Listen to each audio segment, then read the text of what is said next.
The ice storm did not just collapse my roof. It crushed the only Steinway piano my father ever left me and turned 40 years of handwritten music sheets into wet pulp. I drove through the wreckage to my son's penthouse, believing blood was thicker than ice. But he looked at me like I was static on a frequency he had already changed. "You're a liability, Dad. We have a brand to protect." And the silence that followed was louder than any note I had ever tuned. But what my son did not know was that 3 frozen nights later, a stranger would knock on my window with a sound I had not heard in 20 years. The ring of a tuning fork that only one person in the world still carried. Hello everyone, welcome. Before we continue, like, subscribe, and tell me where you are watching from. If someone you raised with your own hands shut the door on you in the dead of winter, what would you do? Share below. Note: this is a fictional story with dramatized details created to deliver meaningful, valuable insights. The sound was not the wind. It was the scream of an 80-year-old oak tree splitting down its core. A vibration so deep it traveled through the floorboards and into the soles of my slippers like the lowest note on a cathedral organ. I stood in the kitchen of my craftsman home on Belmont Boulevard, Nashville, clutching a ceramic mug of ginger tea that my wife Lorraine used to brew every Christmas Eve. The mug had a small chip on the rim from the year our grandson Theo was born. I never replaced it because imperfections are what give objects their voice. My name is Walter Gaines. I am 70 years old. For 4 decades, I tuned pianos along Music Row, adjusting the tension of strings until they sang at precisely the right frequency. People in the Nashville recording industry used to call me the Ear. My hands have touched the instruments that shaped the sound of country music, gospel, and blues for an entire generation. But tonight, those hands could do nothing but grip a chipped mug and listen to my world come apart. The ceiling flexed downward with a sound like a drum skin being pressed by a giant fist. The plaster cracked in a jagged line from the chandelier to the far wall. The chandelier swung twice, then the bulbs exploded in a shower of glass that rained onto the Persian rug Lorraine picked out in 1987. She always said that rug held more memories than any photo album. Now it held shrapnel. How many strings does it take to hold a life together? And what happens when they all snap at once? The Weather Service called it a historic ice storm, a once-in-a-generation disaster. They issued a mandatory evacuation 6 hours earlier. I ignored it. I stayed because the Steinway was here. My father's 1920 Model D Concert Grand, a piano he spent his entire career restoring string by string until it sang with a voice so pure it could silence a room of 500 with a single chord. That instrument was not furniture. It was the last living piece of my father's hands. The first structural failure came at 11:14 in the evening. I know the exact time because the railroad clock on the mantel, the one Lorraine wound every Sunday, stopped at the moment the main ridge beam cracked. The sound was so violent I dropped my mug. Ceramic shattered against the hardwood. Ginger tea spread across the floor like a dark wound. I stumbled toward the living room, driven by some desperate instinct to shield 1,000 pounds of iron and spruce with my own body. But the floor tilted beneath me. The oak tree outside gave its final groan and punched through the roof at an angle, its massive trunk driving straight into the body of the Steinway. The lid buckled upward. The iron plate snapped with a series of metallic pops that sounded like gunfire. 230 strings released their tension at once, and the sound they made was unlike anything I had heard in 40 years of listening. It was not music. It was the opposite of music. It was the sound of a voice being killed. 200 handwritten music sheets, original compositions gifted to me by Nashville songwriters whose names now hang in the Hall of Fame, were scattered and immediately soaked by the freezing rain pouring through the open roof. I watched the ink bleed from the pages. Decades of melodies dissolved into gray rivers that pooled around my slippers. Does a piano know when it is dying? I have spent my life believing instruments hold memory in their wood, that every note ever played leaves a mark on the grain. If that is true, then the Steinway did not just break that night. It forgot everything it ever sang. I retreated toward the basement, my heart hammering in a rhythm too fast and too irregular. The rhythm of a man whose internal metronome has lost its beat. I grabbed the one object within reach as I passed the hallway table. Not a coat, not a wallet. A steel tuning fork that belonged to my father before me. The same fork I used to calibrate every piano I ever touched. I clutched it so tightly the metal bit into my skin. I tumbled down the stairs as the upper floors surrendered to the storm. The darkness swallowed me whole. I landed on cold concrete beside the furnace. Lorraine always complained, hummed too loud. I would have given everything for that mundane mechanical sound. Instead, there was only the shrieking of wind and the rhythmic thumping of debris overhead. I crawled beneath the heavy oak workbench, where I had spent countless evenings restoring instrument parts, and I pressed the tuning fork against my chest. The steel was freezing, but it was solid. The only solid thing left in a world of splinters. "Lorraine," I whispered. "I lost the piano. I lost your songs. I am sorry." I stayed in that basement for hours, listening to 40 years of memory being ground into gray dust. The sound of a life being dismantled is not loud. It is relentless. Small things breaking, one after another, each snap a tiny death, until the silence that follows weighs more than the noise ever did. Before dawn, the storm moved on. The silence it left pressed against my ears like water. I climbed the stairs slowly, pushed the basement door, and it did not open to my hallway. It opened to the sky. The entire second floor was gone. The Steinway was a twisted sculpture of iron and shattered spruce pinned beneath the oak. I stood in my pajamas and heavy coat, tuning fork still in my palm, staring at the ruins. You never understand how little you own until the wind audits your existence. I found my wallet.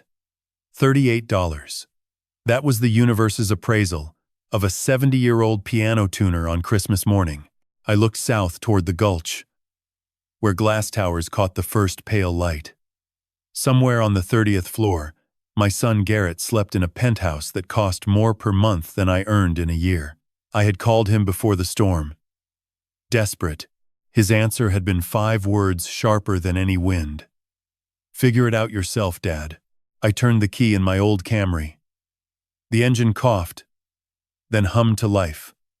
A single sustained note in a world gone silent. I drove toward the towers where my son lived, because hope is the most dangerous frequency a man can carry. It makes you drive straight toward the people who have already decided you are noise. The drive from Belmont Boulevard to the Gulch should have taken 12 minutes. It took nearly an hour. The streets of Nashville were an obstacle course of downed power lines, shattered tree limbs, and abandoned vehicles frozen in place like insects trapped in amber. My old Camry crawled through the wreckage, its wipers scraping uselessly against a layer of ice that reformed faster than the blades could clear it. The holiday lights strung along the storefronts of 12th Avenue South flickered through my cracked windshield. Each twinkling bulb a mocking reminder of warmth I no longer had any claim to. I passed a family loading suitcases into an SUV, their breath rising in thick white clouds as they rushed toward shelter. A mother wrapped a heavy blanket around a small child, and the gesture was so simple and instinctive that it hit me harder than any gust of wind. That is what family looks like when the temperature drops. It reaches for you. It covers you. It does not calculate whether you are worth the cost of an extra blanket.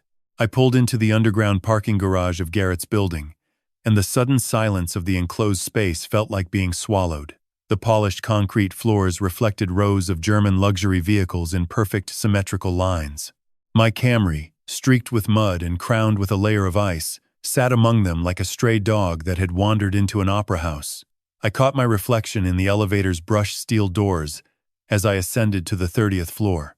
A hollow-eyed man in pajama pants and a heavy coat dusted with plaster and ash. Soot-streaked hair matted against my forehead. 40 years of piano oil still dark beneath my fingernails. I did not look like a resident's father. I looked like something the storm had coughed up and forgotten to finish. How does a man rehearse the words that will convince his own child to let him live through the night? I practiced nothing. I had no speech. I had only the $38 in my wallet, the tuning fork in my coat pocket, and the belief that when the world collapses, blood is the foundation that holds. The hallway on the 30th floor was silent in a way that only expensive spaces can be. The carpet was thick enough to erase my footsteps entirely, as though the building itself was designed to make people like me disappear. The air smelled of cedar diffusers and something floral that probably cost more per ounce than my monthly grocery bill. I stood before the heavy oak door of Unit 3012 and raised my fist. The first knock sounded weak, pathetic even. The knock of a man who had already begun apologizing for his own existence. I knocked again, harder. The door opened, and there stood Garrett Gaines, 41 years old, managing director of one of Nashville's most prominent artist management firms. He wore a tailored charcoal cashmere sweater that probably cost what I used to earn in a week, and his expression moved through a rapid sequence of emotions that I tracked with the precision of a man who has spent his life reading the subtle vibrations of improperly tensioned strings. Surprise, then irritation, then something cold and clinical that settled over his features like frost on a window. Behind him, the penthouse glowed with the warm amber light of a carefully curated Christmas. A 12-foot Douglas fir stood in the corner, professionally decorated with gold ornaments that matched the throw pillows on the sectional sofa. I could smell roasted chestnuts and mulled wine. Priscilla stood near the kitchen island in a cream-colored cashmere loungewear set, her phone raised in front of her face, capturing a selfie with the tree. She did not lower the phone when she saw me. She simply tilted her angle slightly to keep me out of the frame. Garrett, I managed, my voice cracking like a string wound too tight. The roof is gone. The whole second floor. The Steinway. Everything. I have nowhere to go. I watched his eyes travel from my dust-covered face to the pristine white marble of his entryway. I saw the calculation happening behind his pupils, the rapid cost-benefit analysis of a man who had been trained to assess risk and liability before empathy. He glanced back at Priscilla. She placed a manicured hand on his shoulder without looking up from her screen, a silent anchor pulling him back toward the warmth and away from the cold thing standing at his door. "Dad, look," he started, his voice settling into that smooth, boardroom register that I had once been so proud of and now recognized as armor. "You cannot just show up like this. We have discussed this. You are not my responsibility. You chose that house. You chose those clocks and pianos over a real career. This is the result of your choices. I am not asking you to fix my choices, Sterling." I whispered, the wrong name, almost slipping out before I caught myself. "I am asking you to let me sleep on your couch for one night. It is 20 degrees outside. The city is shut down." Priscilla lowered her phone just long enough to reach into her designer bag on the counter. She did not pull out a key. She pulled out a crisp $20 bill and a white business card for a homeless shelter on Dickerson Pike. She held them toward me with an outstretched arm, maintaining the maximum possible distance between her fingertips and mine. "This will get you an Uber to the shelter," she said, her voice smooth and practiced as though she had rehearsed this moment. "They prioritize seniors. You will be fine." The efficiency of her rejection was surgical. She had already mapped my route to irrelevance before I finished explaining that my bedroom no longer existed. Garrett took the bill and the card from her hand and pressed them into my palm. His skin was warm. Mine was marble. "It is for the best, Dad. We really cannot have the disruption right now." He stepped back, one foot already retreating into the amber glow of his curated life. "You will figure something out. You always do." "Garrett, please," I whispered. The $20 bill burned against my frozen skin. "It is Christmas." The response was the soft, final click of the heavy oak door. Then, the sound I will carry in my chest until the day I am buried. The deadbolt, a sharp metallic thud that echoed through the carpeted hallway and settled into my bones like a tuning fork struck against stone. I remembered that sound. 3 years ago, at Lorraine's funeral, Garrett had held my hand as they lowered the casket and whispered into my ear, "This door is always open for you, Dad. Always." Apparently, the warranty on that promise had expired the moment I stopped being a source of pride and became a frequency he needed to mute. I stood in the hallway, staring at the brass numbers on the door. I waited for the latch to click open again. I waited for my son to realize he had just locked his father out of the only warm building left in his universe. But the hallway remained empty. Through the heavy oak, I heard the muffled sound of a jazz playlist resuming and the clink of wine glasses. Then Priscilla's laughter, bright and careless, rising above the music, like a piccolo over a funeral march. I turned toward the elevator. The $20 bill felt like a brand in my palm, and the shelter card bent under the pressure of my trembling grip. I stepped inside the steel box, and as the doors closed, I caught one last glimpse of myself in the brushed metal. The man staring back at me was not a father. He was not a piano tuner. He was not even a person anymore. He was a problem that had just been solved for the price of a short ride and a business card.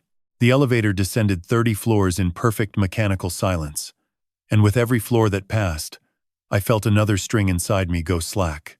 The heater in my Camry exhaled its last breath of lukewarm air somewhere on Gallatin Pike, and the temperature inside the cab began its slow, irreversible descent. I drove with no destination.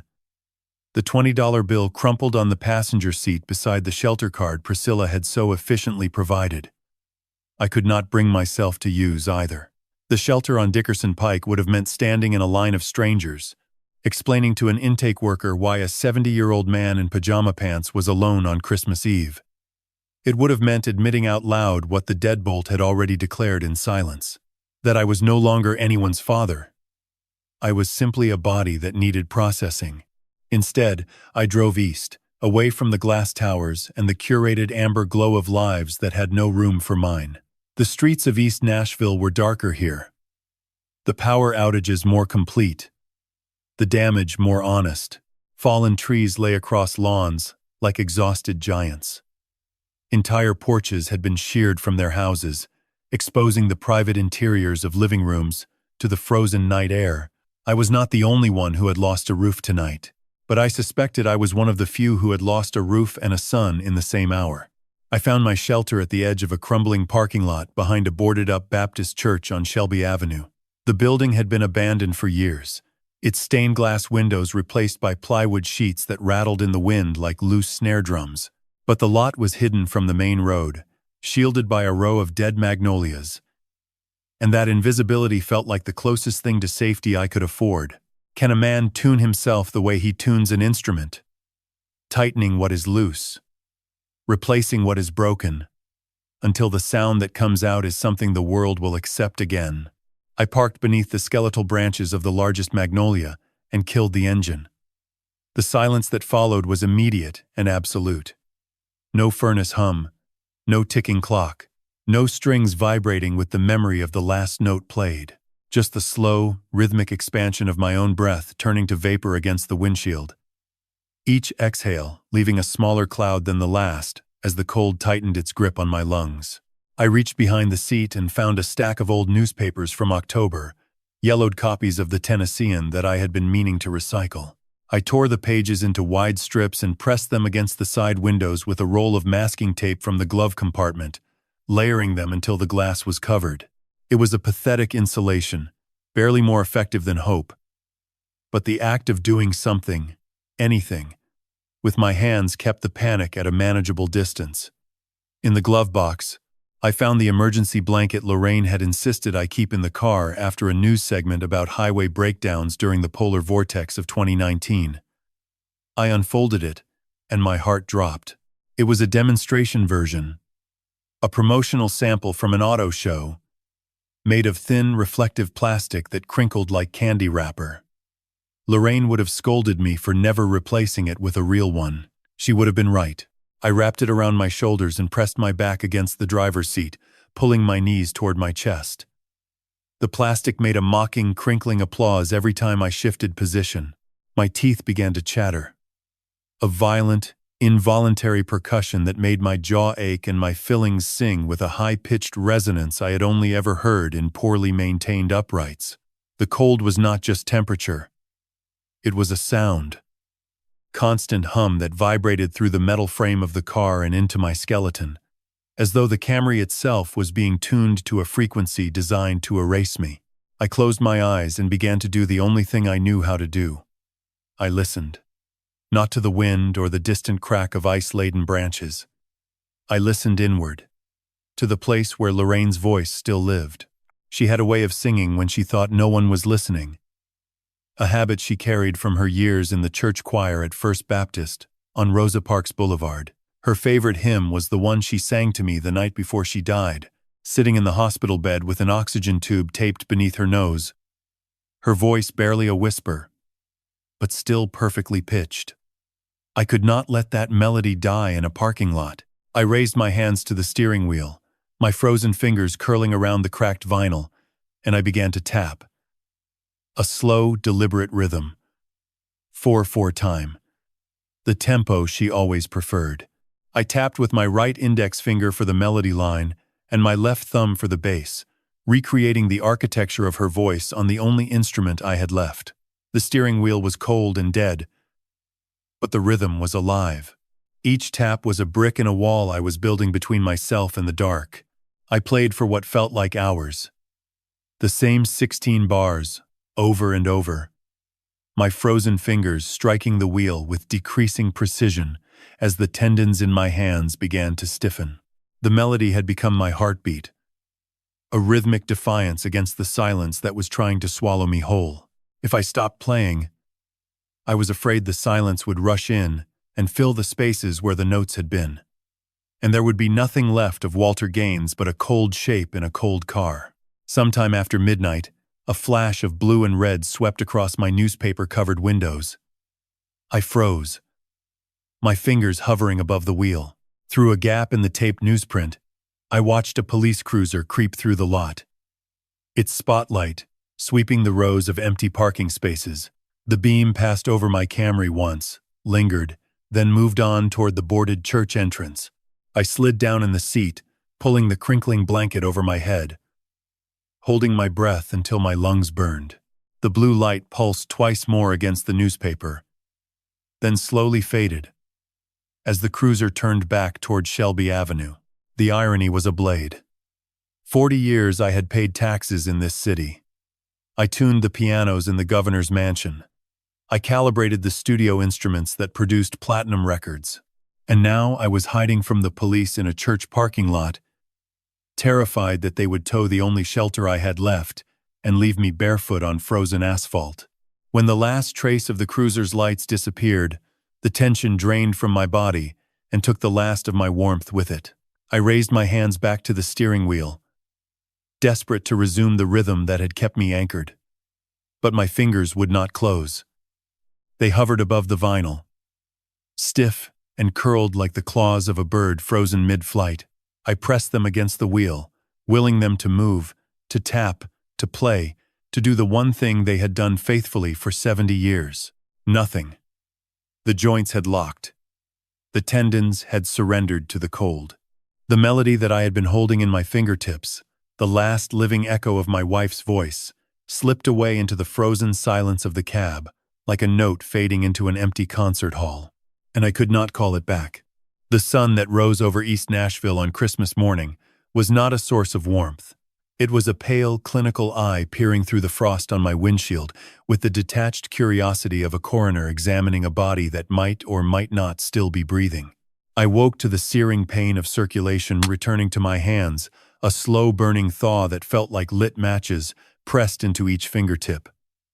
My neck was locked at an angle that sent sharp bolts down my spine, and my left knee had swollen to the point where bending it produced a sound like a walnut being cracked. I peeled the newspaper from the driver's side window and looked at the lot. The church was still boarded. The magnolias were still dead. The world had not improved during the night. It had simply gotten brighter. Which is not the same thing. I tilted the rearview mirror toward my face. The man, staring back, had the color of old candle wax. His hair was matted in stiff, greasy strands. His eyes were swollen and ringed with circles that looked less like exhaustion and more like bruises left by the night itself. Plaster dust sat in the creases of his neck, and something dark, probably dried tea from the shattered mug, was caked along his jaw. How many layers of dignity can a man put on before the world stops seeing the ruin underneath? I used a half-frozen bottle of water to wet my hair, smoothing it with my palms until it resembled something intentional. I scrubbed the worst of the grime from my face with the inside hem of my undershirt and buttoned my coat to the throat, hiding the pajama shirt beneath. The result was not convincing, but it was enough to pass through a door without triggering an alarm.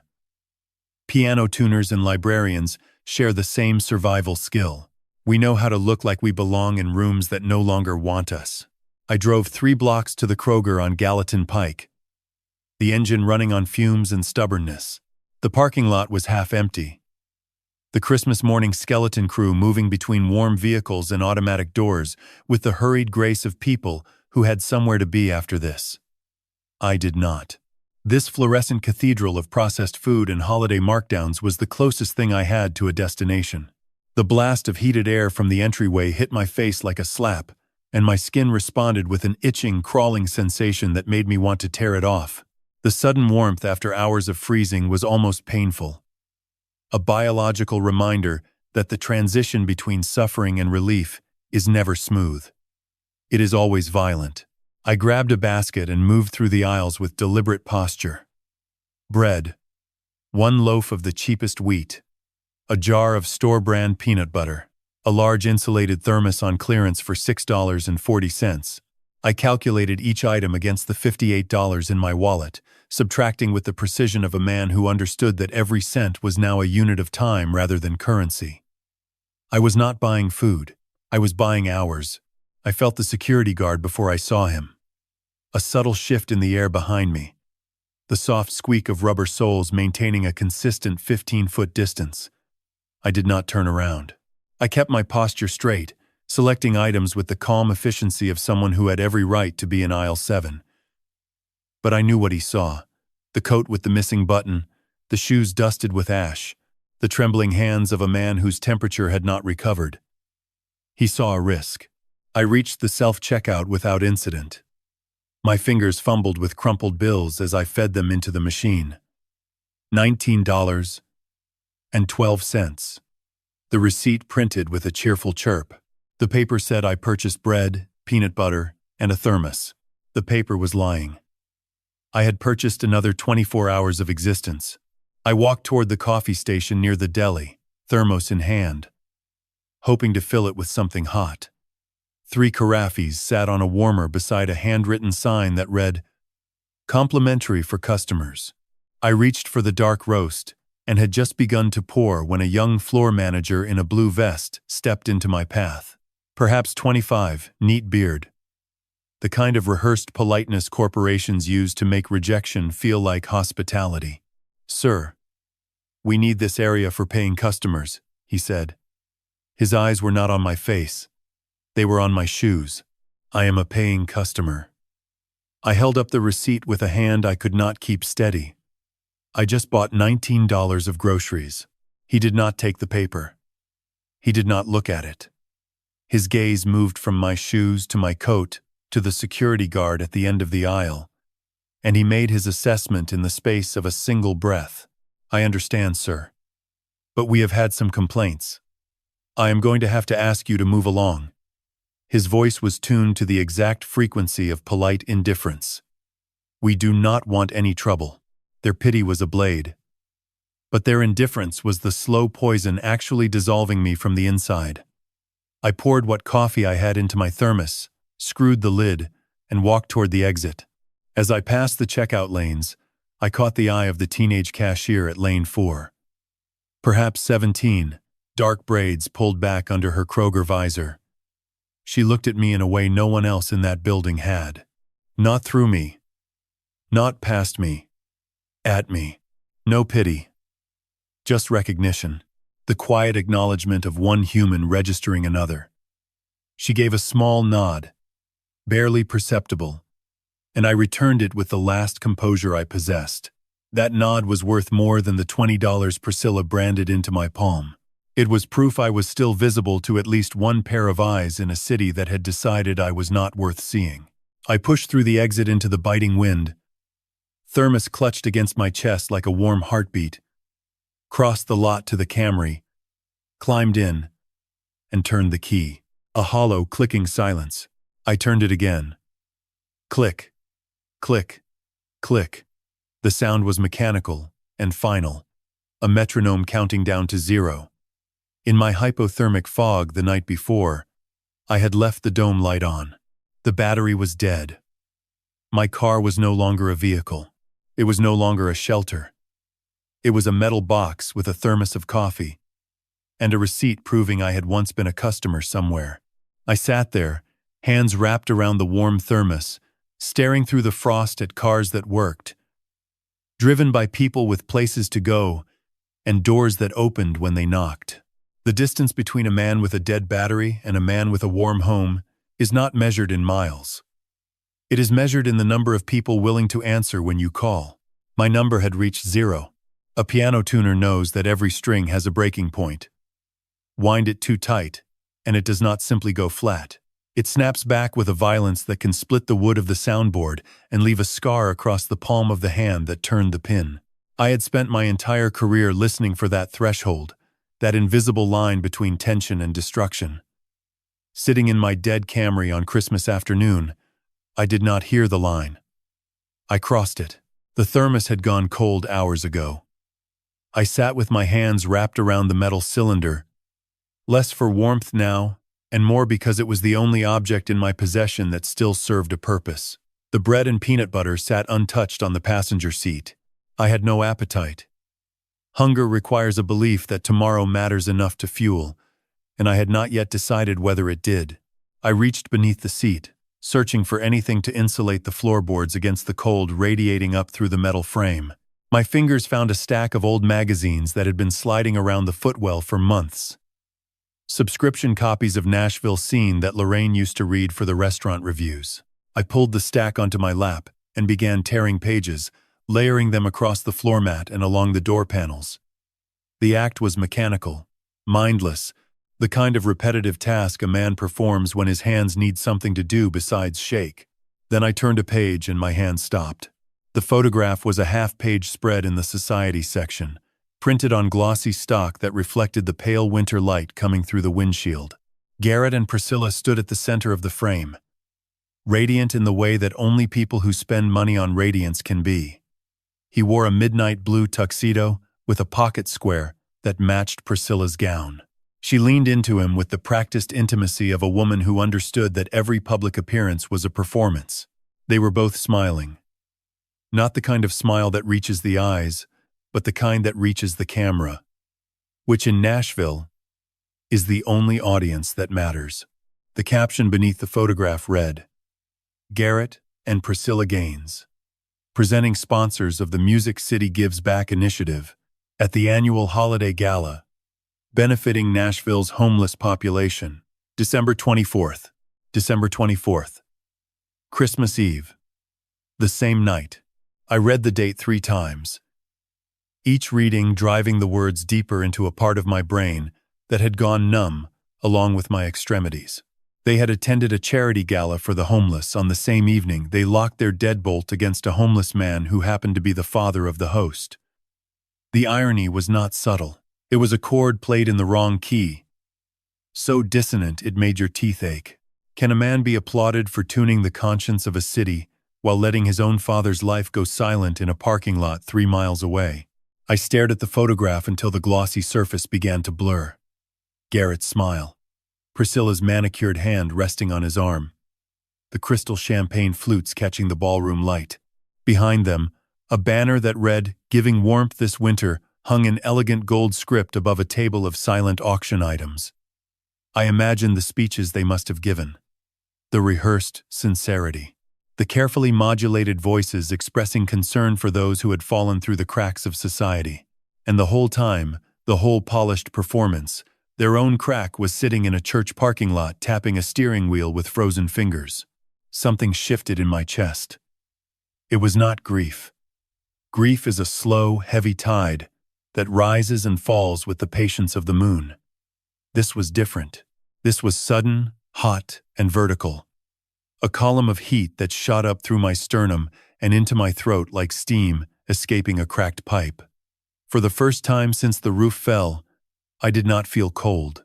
I felt something much more dangerous. I felt rage. My son was being celebrated for tuning the city's conscience while he let his own father's voice go silent. He was shaking hands with donors over plates of herb-crusted lamb while I was calculating whether I could afford a second jar of peanut butter. He was posing for photographs under a banner about warmth while I wrapped myself in a promotional emergency blanket that would not have kept a child warm at a football game. The rage was a furnace. It heated my blood, sharpened my vision, and for a brief, intoxicating moment, it made me feel alive in a way that the cold had been slowly erasing for 24 hours. I gripped the magazine so tightly the glossy paper crumpled in my fists, the ink of Garrett's smile smearing across my frozen thumb.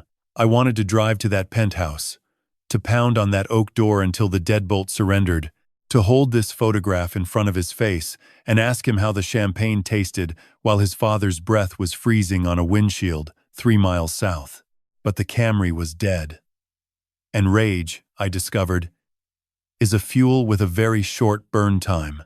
The sun dropped below the tree line at 4:37, and the temperature followed it down like a stone dropped into a well. 10 degrees in less than an hour. The cold came back with a vengeance that made the previous night feel like a mild inconvenience. It poured through the dead engine block and into the cab with the patience of a river reclaiming its banks. The newspaper insulation on the windows began to crinkle and contract as the moisture in the adhesive froze, and small gaps appeared at the edges of the tape, letting in thin blades of Arctic air that found every exposed inch of skin.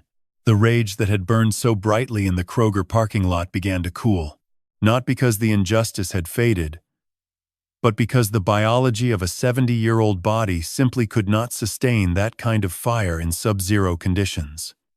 Fury is a young man's fuel. It requires glucose and adrenaline, and the fundamental belief that action is still possible. I had none of those. I had a dead battery, a cold thermos, and a crumpled magazine photograph of a son who smiled for strangers and locked his door against his own blood. The shivering returned first, a full-body tremor that rattled my jaw and made the Camry's suspension creak beneath me. Then the darkness closed in. Not gradually, but all at once, as though someone had drawn a heavy curtain across the windshield. The parking lot disappeared. The church disappeared. The magnolias became black shapes against a blacker sky, their bare branches reaching upward like the fingers of a pianist frozen mid-chord. I pressed the magazine flat against my chest, the photograph of Garrett facing inward against my coat, and I closed my eyes. The rage had warmed me for an hour. The cold would have me for the rest of the night. And I knew with a certainty that went deeper than thought, deeper than instinct, that if the temperature dropped 1 more degree, the rage would not be enough to restart the engine of a body that was running out of reasons to keep its own fire lit. Silence is the loudest sound a dying man ever hears. It does not creep. It floods. It fills the spaces between heartbeats and expands until there is no room left for thought, for memory, for the small, persistent voice that keeps whispering, "Stay." By the third night in the parking lot behind the Baptist church on Shelby Avenue, the silence had become a physical thing. It pressed against the walls of the Camry like rising water, and I was sinking in it. The shivering stopped at some point after midnight. I do not know the exact time, because the dashboard clock had died with the battery, and the railroad clock on the mantle that Lorraine used to wind was buried somewhere in the rubble of Belmont Boulevard. But I recognized the moment the tremors ceased, because I had cataloged it once in a medical reference volume during my years servicing the Vanderbilt University Library piano. Stage 3. Hypothermia. The body, having exhausted its glucose reserves, stops generating heat through muscular contraction. The shivering reflex shuts down. The core temperature falls below 90 degrees. The brain begins to misfire. It is the biological white flag. The body does not fight anymore. It negotiates its own surrender. The cessation of the shaking should have terrified me. Instead, it brought a strange and dangerous calm. the kind of stillness that settles over a concert hall in the half-second between the final chord and the first breath of applause. I recognized the stillness for what it was. It was my body, composing its final movement. Is there a key signature for the end of a man's life, a tonal center, that every dying breath resolves toward? I leaned my head against the frozen window, the glass so cold it burned the skin of my temple. The newspaper insulation had peeled away during the night, and the bare window offered a clear view of the empty lot, the dead magnolias, and the boarded church with its plywood windows rattling in the wind. The world outside looked like a photograph that had been drained of all its color. A monochrome study in ice and absence. Then the smell came. Not the sharp chemical scent of frozen vinyl or the stale musk of old newspaper. Something warm. Something impossible. Lavender and old parchment, and the faintest trace of the lemon oil I used to rub into piano soundboards every spring. It was Lorraine's smell. The specific combination of scents that had lived in her hair and her clothes, and the pages of the hymnal she kept on her nightstand. It filled the cab so completely that I could taste it on the back of my tongue, a phantom sweetness that had no business existing in a frozen truck in a dead parking lot. I turned my head slowly, the muscles in my neck grinding like rusted hinges, and she was there. Lorraine sat in the passenger seat with the same gentle composure she had carried through 40 years of marriage, her hands folded in her lap, her silver hair catching a soft amber light that had no source. She wore the blue cardigan she had been wearing the last morning I saw her alive, the one with the small moth hole near the left cuff that she never mended because she said imperfections were how the light got in. She looked at me the way she always had. Not with pity. Not with judgment. With the quiet, unshakable certainty that I was worth the effort of being seen. "Walter, you have listened long enough," she said. And her voice was the melody I had been trying to hold in my frozen fingers for 3 nights. "Come home. The piano is warm. The tea is ready." I tried to reach for her, but my arm was a heavy, dead thing pinned to my side by gravity and biology and the accumulated weight of 3 nights without heat. "I am sorry, Lorraine," I whispered, the words barely forming on my cracked lips. "I lost the Steinway. I lost your songs. I could not protect anything." She tilted her head to the left, the gesture she always made when she thought I was being foolish, and she began to sing.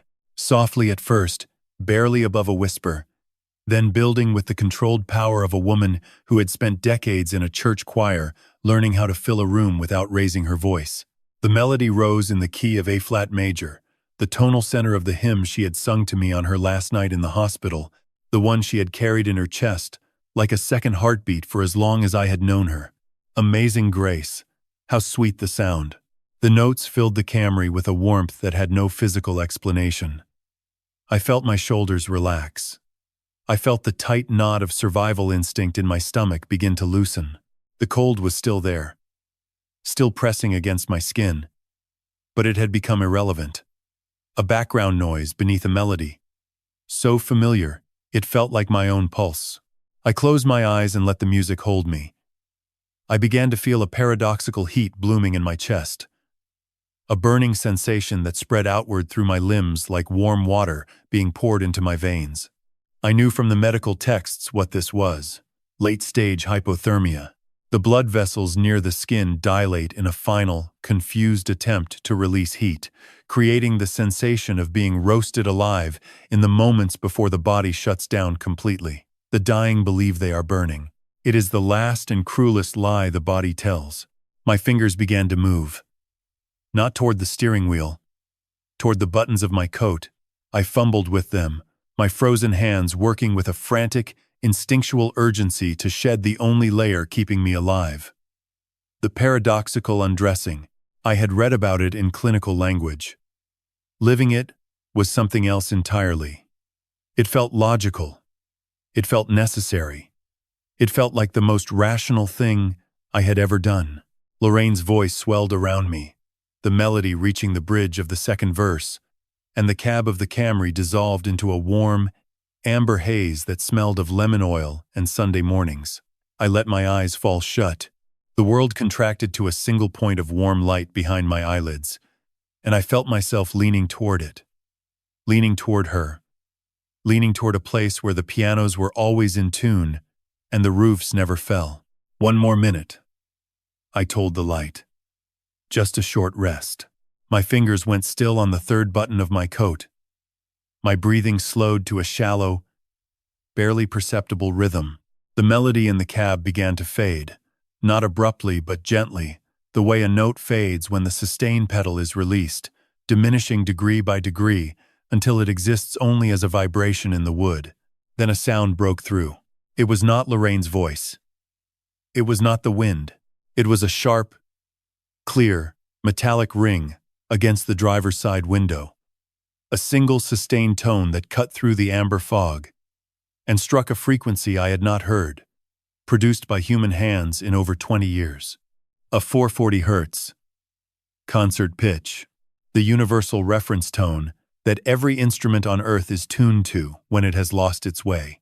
Someone was striking a tuning fork against my window, and there is only one person in this world who would know to bring that sound to a dying piano tuner in a frozen parking lot at the end of his last night on Earth. The tone did not stop. It struck the glass a 2nd time, a 3rd, each ring sharper than the last, slicing through the amber hallucination like a scalpel through gauze. A 440 Hz, the frequency around which every orchestra on Earth builds its sound. I had tuned thousands of pianos to that exact pitch over 4 decades, and I could identify it in my sleep, in a crowded room, in the middle of a thunderstorm. Now it was vibrating through the frozen glass of my window at the precise moment my body had decided to stop fighting. The amber haze receded. Lorraine's voice thinned and stretched, the melody pulling apart like cotton caught in a wind. Her warmth withdrew from the cab, and the cold rushed back with a brutal authority. My eyes opened, or tried to. The lids were heavy, gummed shut by frost, and the biological glue of a body already cataloging which systems to sacrifice first. Through the ice on the window, I saw a dark silhouette framed by the orange sodium glow of the parking lot's single surviving security light. The figure pressed something small and metallic against the glass with one hand, while the other gripped a flashlight that cut through the frost like a surgical beam. "Sir, can you hear me?" The voice was muffled by glass and wind, but it carried a sharp, practiced authority. Not panicked, calibrated. The voice of someone accustomed to giving commands in rooms where hesitation kills. I tried to respond, but my throat was a frozen pipe. I stared at the silhouette, unable to determine whether she was real or the next movement in the hallucination my dying brain was composing. She did not wait for an answer. She shifted the flashlight to her mouth, gripping it between her teeth, and with both hands free, she raised the tuning fork and drove its base into the corner of the window. The glass fractured in a web of white lines, then collapsed inward in a cascade of glittering diamonds that scattered across my lap. The cold that poured through the opening was immediate and violent. It hit my face like a wall of water, and my body responded with a jolt of adrenaline so sharp it felt like a defibrillator firing against my ribs. She was already reaching through the jagged frame, gloved hands sweeping glass from my coat with efficient strokes. She found the door handle, popped it, and the door groaned open. I felt her arms hook beneath mine, and she pulled with a strength that seemed impossible for her frame, dragging me out into the night air. My legs buckled the moment my feet touched asphalt. She caught me, one arm locked around my waist, the other pressing against my sternum to keep me upright. "Do not close your eyes, Walter." She said it like a command. Her face was close enough now for me to see sharp cheekbones, dark eyes that reflected the security light with metallic intensity, a heavy winter coat over what appeared to be medical scrubs, and around her neck, on a thin steel chain, something small and silver that caught the light as she moved. She half carried me toward a dark SUV idling 3 spaces away, its headlights off but its exhaust rising in a thick white column. The engine had been running for a long time. She had been waiting. The realization cut through my fog with surprising clarity. This was not a random rescue. She had been sitting in that lot, engine running, watching my Camry, waiting for the moment she could safely approach. How does a stranger learn the exact frequency that will wake a dying man when the whole world has gone flat? She lowered me into the passenger seat with controlled precision. The heat inside the SUV hit me like a furnace blast, and my skin responded with a searing pins and needles agony. She produced high-grade thermal blankets from behind the seat, the kind used in emergency medical transports, and layered them over me, tucking edges beneath my legs and behind my shoulders with an efficiency that left no gap for cold to exploit. Then she opened a medical bag on the center console, already unzipped and arranged in specific order. Saline bags, chemical heat packs, digital thermometer, blood pressure cuff, everything laid out with the anticipatory logic of someone who had prepared for exactly this scenario. She had not stumbled upon a man in distress. She had been conducting a calculated extraction. She pressed chemical heat packs against both sides of my neck, directly over the carotid arteries.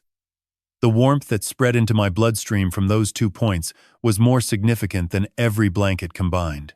She checked my pulse with steady fingers against my wrist, counting silently. 38 beats per minute, she said. More to herself than to me. Severe bradycardia. We need to move. She accelerated out of the lot, tires gripping ice with a confidence that told me she had driven in worse. I sat buried under thermal blankets, shaking with violent, rewarming tremors. The pain was extraordinary. Every joint, every muscle felt simultaneously frozen and burned. "Who are you?" I managed to croak. "How do you know my name?" She did not look at me. Eyes fixed on the road, hands steady, jaw set. She took a turn toward the medical district, toward Vanderbilt. "My name is not important right now. Your core temperature is approximately 86 degrees, and we have less than 20 minutes before your heart decides that is too low to continue. Stay awake. Stay talking. Stay angry if you have to. Whatever keeps the signal going." She pulled into a restricted entrance at Vanderbilt Medical Center, bypassing the emergency bay. A security guard recognized her, nodded, and waved us through. She identified herself to the intake nurse with clipped authority that silenced every procedural question. "Family friend. Jane Doe for intake. I have spoken to Dr. Harriman. Bypassing standard protocol until he is stabilized. Warm saline. Heated oxygen. Continuous cardiac monitoring. Room 214 is prepped." She moved beside my gurney through back corridors, her hand on the rail, her eyes scanning every doorway. She was shielding me, not just from the cold, from the system, from the questions that would reduce 70 years of a man's life to a case number and a social worker's clipboard. As the nurses connected the warmed saline drip and the heated oxygen mask settled over my face, I looked at her through the clearing fog. She stood by the window, silhouette framed by gray December light. The tuning fork on its chain glinted against her collar. Who sends a stranger with a tuning fork to save a dying man? I whispered into the oxygen mask. She turned just enough for me to see the corner of her mouth shift. Not a smile. Something older. The expression of a person who had been rehearsing this moment for a very long time. "Rest now, Walter. You are safe. When you wake up, I will explain everything." The antiseptic smell mixed with something faint as I drifted toward sleep. Ginger and honey. The same combination Lorraine brewed in our kitchen on Belmont Boulevard every winter morning. My eyes closed, and the last thing I saw was the silver tuning fork against her throat, swinging gently in the sterile light, like a metronome keeping time for a story that was only just beginning. The scent of ginger and honey reached me before consciousness did. It arrived in the dark space between sleep and waking like a hand reaching through a curtain, pulling me toward a room I was not yet sure I wanted to enter. The hospital monitor beside my bed kept its steady electronic rhythm, a synthetic pulse that bore no resemblance to the organic heartbeats I had spent my life listening for inside pianos. But it meant I was alive, and for a man who had spent his last waking moments unbuttoning his coat in a frozen parking lot, alive was a condition that required some adjustment. I opened my eyes. The room was small and private. lit by muted December light filtering through half-closed blinds. An IV drip fed warmed saline into the back of my hand. The oxygen mask had been replaced by a thin nasal cannula that hissed softly with each breath. My body felt like it had been disassembled and rebuilt by someone who lost the instructions. Everything ached. Everything burned. Everything was, against all expectation, still working. She sat in the chair beside the window. Winter coat draped over the back. Posture straight, but not rigid. Dark sweater over the medical scrubs I had glimpsed the night before. Hair pulled back in a low knot that exposed her jaw and the silver chain around her neck. The tuning fork hung against her collarbone, catching light each time she breathed. On the rolling tray beside my bed sat a porcelain mug. Not hospital issue. A proper mug. White with a thin blue rim. Filled with tea that steamed in slow curling columns. Ginger root, raw honey. A single lemon slice floating on the surface like a small yellow moon. How does a stranger know the recipe for a dead woman's tea? Lorraine brewed that exact combination every morning for 40 years. She learned it from her grandmother in Memphis and guarded the ginger to honey ratio with the same precision I applied to string tension. I had never tasted it from another person's hands, never smelled it outside our kitchen on Belmont Boulevard. Yet here it was, steaming on a hospital tray, prepared by a woman whose name I still did not know. "You used to say ginger tea was the only thing that could quiet a loud mind," she said softly, not looking up from a small leather notebook. Her voice had changed since the night before. The clinical authority remained, but beneath it sat something warmer, a melody finding its room. "Who are you?" I asked. Not a croak this time. A demand from a man who had earned the right to an answer. She closed the notebook and reached into a bag beside her chair. She produced a small portable speaker, set it on the tray beside the tea, and pressed a single button. The room filled with a sound that stopped my heart more effectively than hypothermia ever could. Lorraine's voice. Not a memory. Not an echo. Not the fragile reconstruction I had been tapping on a steering wheel for 3 frozen nights. The actual recorded voice of my wife singing Amazing Grace in a flat major, captured with studio clarity. I heard the breath before the second verse. The slight vibrato on the word grace. The way she dropped volume on was blind, and let the consonants carry the weight instead of the vowels. Every frequency, every overtone, every imperfection that made her voice hers alone. The tears came without permission, rolling down my face onto the hospital gown in dark spots that spread like ink on old paper. I had believed that recording was destroyed with everything else when the oak came through the roof.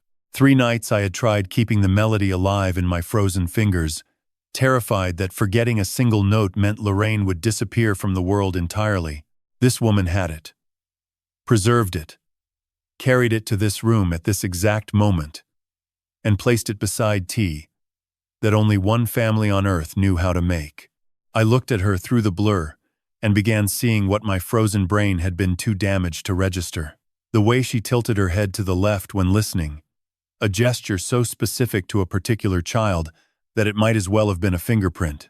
Her fingers tapping the notebook cover in steady 4/4 time. The tempo I used, teaching beginners their first scales.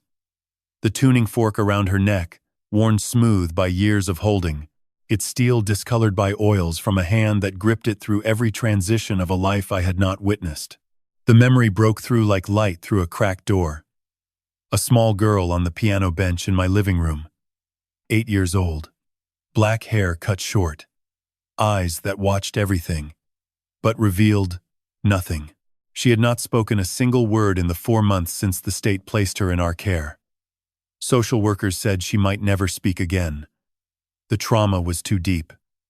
The silence was permanent. Lorraine and I did not believe in permanent silence. One Saturday morning I took her hand and placed it flat on the Steinway keys. She flinched at the cold ivory. I pressed her index finger down on middle C and held it until the note filled the room. "You do not have to talk, sweetheart," I told her. "Just listen. The piano will speak for you." She played that single note for 11 minutes without stopping. When she finally lifted her finger, she looked at me and whispered the first word she had spoken in 4 months. Again, I looked at the woman in the chair, the girl who had grown into a surgeon of sound, the child who learned to speak through a piano and never stopped listening. The foster daughter the state took from us at 12, moved to San Francisco, ripped from our home by a system that did not care about the roots she had planted in our library of sound. Iris, I whispered. The name tasted like salt and 20 years of searching. My little Iris. She did not deny it. She set the notebook aside, crossed the distance between the chair and the bed, and took my hand. Her grip was identical to the grip of the 8-year-old who squeezed my fingers during thunderstorms. Convinced that holding on meant the noise could not reach her. You said the piano would speak for me. Her voice broke along a fault line she had held together for 2 decades. It did, Dad. It led me all the way back to you. I held her hand and closed my eyes, the sound of Lorraine singing filling the room like sunlight filling a window. For the first time in 3 days, silence was not the enemy. It was simply the space between two people who had finally found each other again, listening to a voice they both loved, in a room that smelled of ginger and honey and the faintest trace of home. The scent of cedar and lemon oil hit me the moment I crossed the threshold, and my knees nearly buckled. Not from weakness, though 3 days in a frozen car had left my legs unreliable at best. It was the smell. It was so precisely, so impossibly familiar that my brain refused to process it as belonging to a stranger's house. Cedar shelving, lemon piano oil. The specific brand I had used for 4 decades, because Lorraine liked the way it made the living room smell on Sunday afternoons. Old paper. Warm wood. The olfactory architecture of a home I had lost 5 days ago, reconstructed with a fidelity that made me question whether the parking lot and the hospital had been the hallucination. And this was the reality I had been dreaming my way back to. Iris guided me through the front door of her home in Germantown, a quiet tree-lined neighborhood in Nashville, where the houses had porches and the sidewalks still had cracks that told stories. Her hand stayed lightly on my elbow, steadying me without gripping. The touch of someone who understood that a man who has been stripped of everything needs support but not control. The living room stopped me completely. I stood in the doorway and stared, my breath catching in a chest that was still learning how to expand without pain. The furniture was not merely similar to what I had lost. It was arranged with a spatial precision that mirrored the habits I had developed over decades. Bookshelves positioned against the east wall to catch indirect morning light. A high-backed reading chair angled toward the fireplace at exactly the degree that allowed the reader to see both the flames and the window without turning. A side table to the left of the chair, the correct side for a right-handed man who sets his tea down without looking. Can a room be a love letter written in furniture and light, addressed to a man who thought no one remembered the language? I walked deeper into the space, my hand trailing along the smooth wood of the bookshelf. My fingers found the familiar texture of cloth-bound spines, and I pulled one free without thinking. A first edition of Robert Frost. I opened the cover, and the spine cracked with the exact reluctant sigh that only properly aged binding glue produces. The thermostat on the wall read 72 degrees, my preferred setting for 4 decades. Lorraine used to tease me that I kept the house calibrated like a piano showroom. Iris stood in the doorway watching me with patient, steady eyes. She did not rush the moment. She did not narrate or explain. She simply let me wander through the room, the way a docent lets a visitor move through a gallery, trusting the art to speak for itself. I reached the mantelpiece and stopped. Between 2 thick medical journals sat a silver-framed photograph that I had to pick up with both hands, because one hand alone could not be trusted to hold it steady. The image was black and white, slightly overexposed in the way that photographs from disposable cameras always were. 3 people knelt in a garden behind a Craftsman house on Belmont Boulevard. A younger version of me, hair still dark, glasses slightly crooked. Lorraine beside me, her silver hair pulled back in the same loose knot Iris now wore. her smile wide enough to crease her entire face. And between us, a small girl with short black hair and enormous dark eyes, holding a steel tuning fork above her head like a trophy. I remembered that Saturday. Iris had been with us for 6 months, and it was the first day she laughed out loud. Lorraine had been planting tomatoes, and a clump of dirt hit Iris square in the forehead by accident. The laugh that came out of that child was so sudden and so startling that Lorraine dropped the trowel and I nearly fell off the porch step. We took the photograph 10 minutes later. Still covered in garden soil. Still grinning. The tuning fork included because Iris refused to put it down for any reason, including bathing. I set the frame back on the mantel with trembling hands and turned toward a doorway at the end of the hall. Through it I could see the edge of a room that glowed with the soft amber light of studio monitors. I walked toward it without asking permission, drawn by an instinct older than language. The room was a small professional recording studio, soundproofed and acoustically treated with the precision of someone who understood that the difference between good sound and perfect sound is measured in fractions of a decibel. Against the far wall stood an upright piano, a 1965 Yamaha U3 in dark mahogany. I recognized the model instantly. It was the same piano I had used to teach Iris her first note. Not the Steinway. The teaching piano. The one I kept in the back room for students who were not yet ready for the concert grand. She kept the practice piano, I whispered. My voice sounded like it belonged to someone much older. Iris appeared beside me in the doorway. I kept everything I could carry, she said quietly. And what I could not carry, I recorded. She led me to the mixing desk and opened a digital archive on the studio monitor. The screen filled with a list of audio files, each one labeled with a date and a song title. 14 recordings. 14 separate tracks of Lorraine singing, captured in studio quality during a single session in 2003, when Lorraine had visited Music Row to surprise me during a tuning job. I had completely forgotten that session. Lorraine had been embarrassed, insisting she was only warming up, that the microphones were not supposed to be live. But someone had pressed record, and Iris had found the files, preserved them, digitized them, and stored them in a climate-controlled archive as though they were the master recordings of a symphony. You saved 14 songs, I said, my eyes burning. I thought there was only the one. She saved them herself, Dad. Iris replied. She just did not know anyone was listening. I stood in that room, surrounded by the preserved sound of a woman who had been in the ground for 3 years, and I felt a grief so specific and so sharp it had its own pitch. It was not the grief of loss. It was the grief of discovery, the realization that love does not require presence. It requires a witness willing to carry the evidence long after the source has gone silent. Iris let me sit with the recordings for nearly an hour, the sound of Lorraine's voice filling the studio like sunlight through stained glass. Then her hand found my shoulder, and when I looked up, the warmth in her eyes had shifted. The softness was still there, but behind it, I saw something harder, something surgical. She reached for the desk drawer and pulled out a thick manila folder, placing it on the console with a sound that felt unnecessarily loud in the quiet room. Walter, sit down. Her voice dropped to a register I had not heard from her before. What I am about to show you is the reason I bought this house 6 months before the storm hit. Ink does not bleed. Only people do. But as I opened the manila folder under the studio lights of Iris's mixing room, I could have sworn I saw something red seeping through the black type on every page, as though the documents themselves were wounded by the words they carried.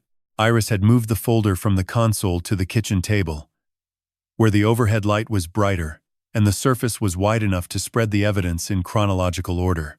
She laid the documents out with the methodical precision of a sound engineer, arranging tracks on a timeline, each page placed beside the next, in a sequence that told a story I had never been meant to read. The first document was a property transfer agreement dated 18 months before the storm. I recognized my signature at the bottom of the page, the familiar slant of the G in Gaines, the way the tail of the S trailed off into a thin line. But I had never signed this document. I had never seen this document. The signature was a forgery, skillful enough to pass a casual inspection, but carrying a slight mechanical stiffness that a man who has spent 40 years reading the subtle inconsistencies in piano wire tension could detect in a heartbeat. Garrett had copied my signature from the refinancing papers I had signed 3 years earlier, trusting that a 70-year-old man who believed his son was handling the family paperwork would never look twice. The transfer moved the title of the Belmont Boulevard property from my name to a holding company called Gaines Legacy Partners, an entity I had never heard of and certainly never authorized. Iris had traced the company's registration. The sole director was Garrett Gaines. My son had stolen my house while I was still sleeping in it. The second document was worse. An invoice from Christie's private sales division, dated 14 months ago, confirming the sale of one Steinway & Sons Model D concert grand piano, serial number 174209, manufactured 1920, to a private collector in Hong Kong for $85,000. I stared at the serial number until the digits burned into my retinas. That was my father's piano. The instrument, I had been told, was sent to a specialist restoration facility in Memphis for structural assessment after Garrett noticed a crack in the soundboard. He told me the work would take 6 months. He told me to be patient. He told me the piano was in good hands. He sold it. He sold my father's hands for $85,000 and looked me in the eye over Thanksgiving dinner and asked me how I was enjoying retirement. How does a son learn to forge his father's name on the deed to his own home while sitting at the table the father built? The third set of documents was the insurance claim. Iris had obtained the records through a contact at the adjuster's office. The total claim for the storm damage was $212,000, broken into structural loss, contents, and displacement coverage. Every cent had been deposited into the Gaines Legacy Partners operating account. None of it had reached me. The house that fell was technically no longer mine. The insurance payout for its destruction went to the man who had engineered its theft. The fourth document was not a legal filing. It was an email chain. Iris slid a tablet toward me, its blue light reflecting in my glasses like a cold flame. She had recovered the thread from a synced cloud account on an old family device that I had not used in months. The subject line read, "Dad. Situation." I began to read, and each line drove a new nail into a coffin I did not know was being built around me. Garrett had written to Priscilla in a tone of clinical detachment, describing the approaching ice storm as, and I will quote the exact words, because they are carved into the inside of my skull, a perfect window to accelerate the transition. If the house takes significant damage, his stubbornness breaks. Cold and desperation make him agreeable. He was not describing a weather event. He was describing a strategy. The storm was not a tragedy to my son. It was a tool. I scrolled further. The emails discussed the nursing home plan in detail. A facility in Murfreesboro that charged $4,000 a month and required the patient to sign over power of attorney upon admission. The language was transactional, stripped of any vocabulary that might accidentally acknowledge I was a human being rather than a line item on a balance sheet. Priscilla's contribution was a single forwarded link to the facility's website with the note, "They have a memory care unit. If he fights it, we can use that as the angle." They were going to declare me incompetent if I refused to go quietly. Then I reached the final email in the chain, sent by Garrett to Priscilla 3 hours after he closed the deadbolt on me on Christmas Eve. The timestamp was 11:47 in the evening. I had been in my car for less than an hour. My fingers were just beginning to stiffen on the steering wheel. He wrote, "The old man's noise is finally over. The storm did what I didn't have the guts to do. Silence him." The air in the kitchen became very thin. I read the sentence 3 times, each reading pulling the oxygen from my lungs with a force that made the hypothermia feel gentle by comparison. My son had used the language of music. My language, the vocabulary I had spent a lifetime teaching him, to describe the act of erasing me from existence. He turned the art that defined my life into a metaphor for my elimination. Noise. Silence. As though 40 years of tuning, the soul of Nashville, were nothing more than an inconvenient frequency that needed to be muted. I closed the folder. The sound of the cover meeting the table was small and precise, the click of a coffin lid settling into its frame. I looked at Iris across the kitchen. Her eyes were steady. Her jaw was set. She had already processed this information weeks ago. She had already converted her grief into architecture and her rage into evidence. She was waiting for me to catch up. I felt the transformation happen in real time. The grief that had been pooling in my chest since the Steinway shattered did not disappear. It hardened. It compressed. It became something dense and quiet and infinitely patient. The kind of silence that precedes not death but reckoning. My hands, the same hands that could not close around a steering wheel 3 days ago, lay flat on the table. Steady as the day I tuned my first concert grand. "We are going to make him hear every note he tried to silence," I said. And my voice did not shake. Every word, every email, every forged signature. And we are going to do it at the one place in Nashville where the truth has never needed amplification to be heard. Iris nodded slowly. The Bluebird, I confirmed. 90 seats. Perfect acoustics. And his entire professional reputation, sitting 3 tables away. I looked at the folder on the table, then at the woman who had spent 20 years finding her way back to me. And I understood that the next chapter of my life would not be written in grief or in rage. It would be written in the precise, measured language of a man who had spent 4 decades listening for the exact moment a string reaches its proper tension. My son had tried to silence me. He had forgotten that a piano tuner knows exactly how much pressure a string can bear before it sings. Revenge is a song best rehearsed in silence. For 3 days after I closed the manila folder, I did not speak about Garrett. I did not curse his name. I did not throw the forged deed against the wall or tear the Christie's invoice into confetti. I sat at Iris's Yamaha U3 upright in the small mixing room on 14th Avenue South, and I played scales. C. Major, ascending. A minor, descending. The same patterns I had taught a mute 8-year-old girl 24 years ago when words failed and fingers answered. Iris watched me from the doorway each morning, a ceramic mug of ginger honey tea warming her palms, and she did not ask questions. She understood that a piano tuner does not rush the process. You listen first. You measure the distance between what a string is and what it should be. Then you turn the pin 1/4 rotation at a time until the frequency locks. Garrett was a string 40 cents flat, and I intended to bring him to pitch in front of 90 people who would remember the sound for the rest of their lives. On the morning of December 29th, Iris set a single sheet of paper on the piano lid. It was a booking confirmation for the Bluebird Cafe, December 31st, 8:30 in the evening. Listed under the name Yamamoto Chen Audio Consulting. She had called the venue 10 days earlier, posing as a freelance sound engineer, scouting locations for a documentary recording session on Nashville's legacy piano tuners. The booking manager, a woman named Dana, approved the reservation without hesitation.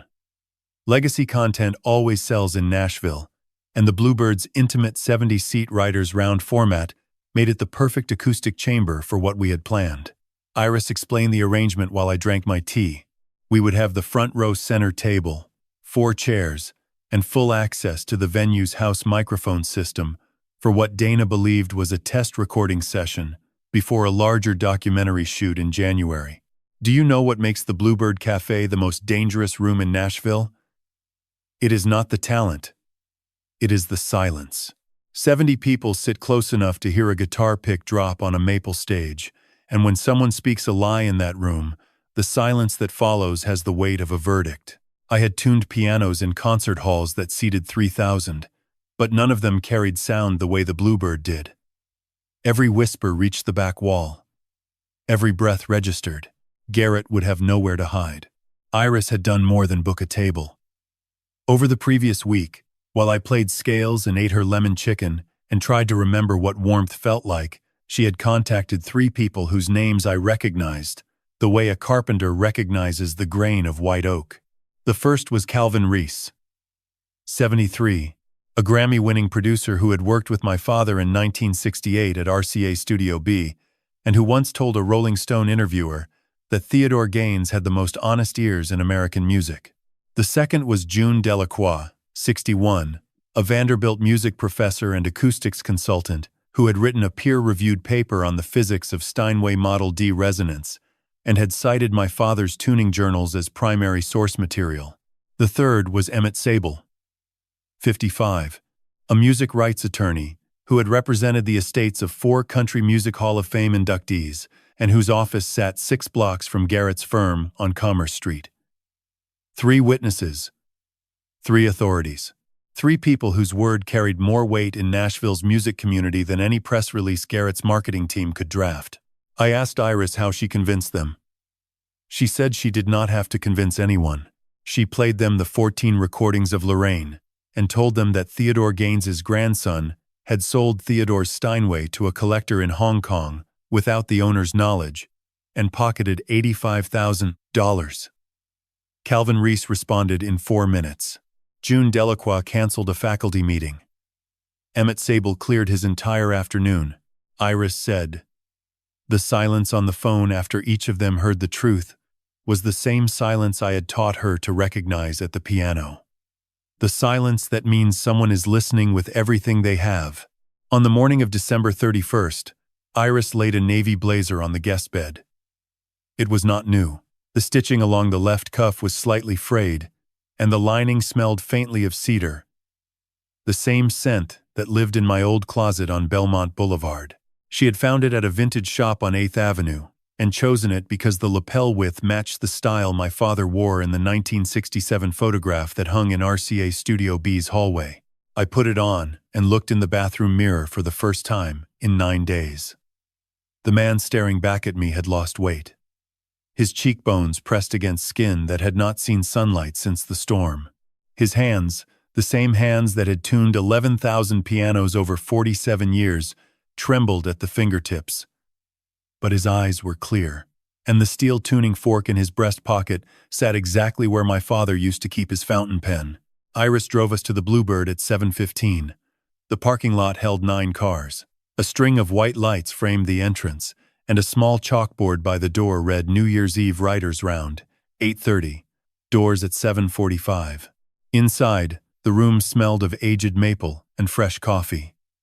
Dana greeted Iris by name and showed us to the center table, 4 feet from the small raised stage.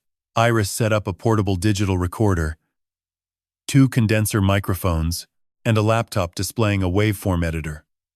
To anyone watching, we were a production crew preparing for a sound check. Calvin Reese arrived at 7:50, wearing a denim jacket with a RCA Studio B pin on the collar. June Delacroix followed at 7:55, carrying a leather notebook. Emmett Sable entered last, at 8:05, with a thin briefcase that I knew contained a notarized copy of the forged deed and the Christie's auction receipt. I reached into the blazer pocket and touched the tuning fork. The steel was warm from my chest. Iris leaned close and whispered, "You do not have to play a single note tonight. Just speak the truth at the frequency only you own." I nodded. The room filled slowly. 41 people by 8:15. 53 by 8:25. At 8:28, the front door opened, and Garrett walked in wearing a charcoal cashmere overcoat, Priscilla on his arm, her pearl earrings catching the overhead light. He saw the center table. He saw me. And for 1.5 seconds, his composure cracked like a piano hammer striking a dead string. I did not smile. I did not wave. I held the tuning fork between my thumb and forefinger, and I waited for the room to reach its perfect silent frequency. The reckoning had a set list, and the first song was mine. The truth does not need laws. It only needs a room quiet enough to hear it land. At 8:31, Dana dimmed the house lights to 40% and stepped to the stage microphone. She welcomed the crowd to the Bluebird's New Year's Eve Writers' Round and introduced the evening's first segment as a special documentary recording featuring one of Nashville's most respected piano tuners. 53 faces turned toward our center table. Garrett, seated at the third row left with Priscilla, adjusted his cashmere overcoat across the back of his chair, and forced a smile that did not reach his jaw. He believed he was watching an old man's sentimental hobby reel. He had no idea he was sitting inside the instrument that was about to play him. I stood slowly. The navy blazer hung looser than it should have on my shoulders, and my knees protested the way old wood protests humidity, but my hands were steady. I walked the 4 feet to the stage, placed both palms flat on the maple surface, the way I place them on a piano lid before I begin tuning, and I spoke without a microphone. In the Bluebird, you do not need one. The room does the work. My name is Walter Gaines. I am 70 years old. I have tuned 11,000 pianos in 47 years. My father, Theodore Gaines, built his reputation on a single principle. Every instrument deserves an honest frequency. Tonight I am not here to play music. I am here to tune the record. Iris pressed a key on her laptop. The wall-mounted screen behind the stage lit with the first document, a scanned image of the property transfer agreement, dated June 15th of the previous year. My home at 341 Belmont Boulevard, the house my wife Lorraine and I raised our son in, transferred to a holding company called Gaines Legacy Partners. The signature line read, Walter R. Gaines, in a script that leaned 12 degrees to the right. My handwriting leans 7 degrees to the left. It has leaned 7 degrees to the left since I was 19 years old, and my father corrected my grip on a tuning wrench. Anyone who had ever received a birthday card from me would know that signature was not mine. I paused and let the silence work. 47 seconds. I counted them the way I count beats, in a rest measure. In those 47 seconds, I watched Garrett's right hand move from the armrest to his knee, then to his pocket, then back to the armrest. 3 repetitions in under a minute. A tuner recognizes instability in any system, mechanical or human. The second slide appeared. A Christie's auction invoice confirming the sale of a 1919 Steinway Model D, serial number 174209, to a private collector in Hong Kong for $85,000. The seller of record was Gaines Legacy Partners. The authorization signature belonged to the company's sole director, Garrett Allen Gaines. The room inhaled. I heard it the way you hear a collective breath before the first note of a symphony, one unified expansion of lungs that meant every person in the room understood what they were seeing. Can a son sell his father's voice and call it estate planning? The third slide was the insurance claim. $212,000 paid by Southeastern Mutual for storm damage to the Belmont Boulevard property, deposited into the Gaines Legacy Partners operating account on January 2nd. Not into my account. Not into a repair fund. Into a company that I did not know existed until a woman I had fostered 24 years ago handed me a manila folder in a room that smelled of cedar and lemon oil. Calvin Reese stood from his seat at the front row right. He did not speak. He simply removed the RCA Studio B pin from his denim jacket, walked to the stage, and placed it on the maple surface beside my hands. June Delacroix opened her leather notebook, tore out a single page, and held it up. It was a photocopy of my father's tuning journal, page 44, where Theodore Gaines had written in his own 7-degree left-leaning script, "A piano remembers every hand that has touched it." Emmett Sable unclasped his briefcase, removed a notarized affidavit, and set it beside the pin. The affidavit contained a forensic handwriting analysis confirming the signature on the deed was inconsistent with 40 years of Walter Gaines's documented penmanship. 3 pieces of evidence, 3 witnesses, 70 seconds of silence that pressed against the walls like sound pressure in a sealed chamber. Garrett stood. His chair scraped the concrete floor, and the sound cut through the room the way a broken string cuts through a cord. Priscilla grabbed his wrist, but he pulled free and took 2 steps toward the stage. His face had lost its composure entirely. The jawline that had sold confidence to corporate boards and charity galas was trembling, and his voice, when it finally came, cracked on the first syllable. "This is not what it looks like. You do not understand the full picture. There were debts. There were obligations. I was protecting the family assets from deterioration. Dad, you were not in a condition to manage the property. I did what any responsible son would do. I looked at him. I did not raise my voice. I spoke at the same volume I use when I tell a client that their piano is beyond repair. Steady, factual, and without malice. A responsible son does not forge his father's signature. A responsible son does not sell his grandfather's Steinway without permission. A responsible son does not write in an email that the storm did what he did not have the guts to do. Silence him. Iris pressed one final key. The screen displayed the email chain. Subject line: Dad's situation. With Garrett's closing line highlighted in a font large enough for the back row to read without squinting. The storm did what I did not have the guts to do. Silence him. The room did not gasp. It did something worse. It went so quiet that I could hear the filament buzzing inside the single Edison bulb above the stage. 53 people, and not one of them breathed. Garrett looked at the screen. He looked at me. He looked at Priscilla, who had covered her mouth with both hands and was staring at the email as though she were reading it for the first time. And then his knees buckled. Not dramatically, not like a man fainting in a film. It was the slow, mechanical failure of a body whose internal structure had been removed. Like a piano whose plate cracks and can no longer hold 230 strings at tension. He caught himself on the edge of a chair and stayed half standing, half collapsed, his breath shallow and visible in the cold air that crept through the Bluebird's old front door seal. Calvin Reese turned to face the room. His voice was low and carried the gravel of a man who had spent 50 years in recording studios. I knew Theodore Gaines. I watched him tune the piano that recorded Hank Garland's last session. His son Walter carries the same ears and the same hands. What has been done to this man and to Theodore's instrument is not a family dispute. It is a theft of heritage. And Nashville does not forget its heritage. The room remained silent. No one clapped. No one shouted.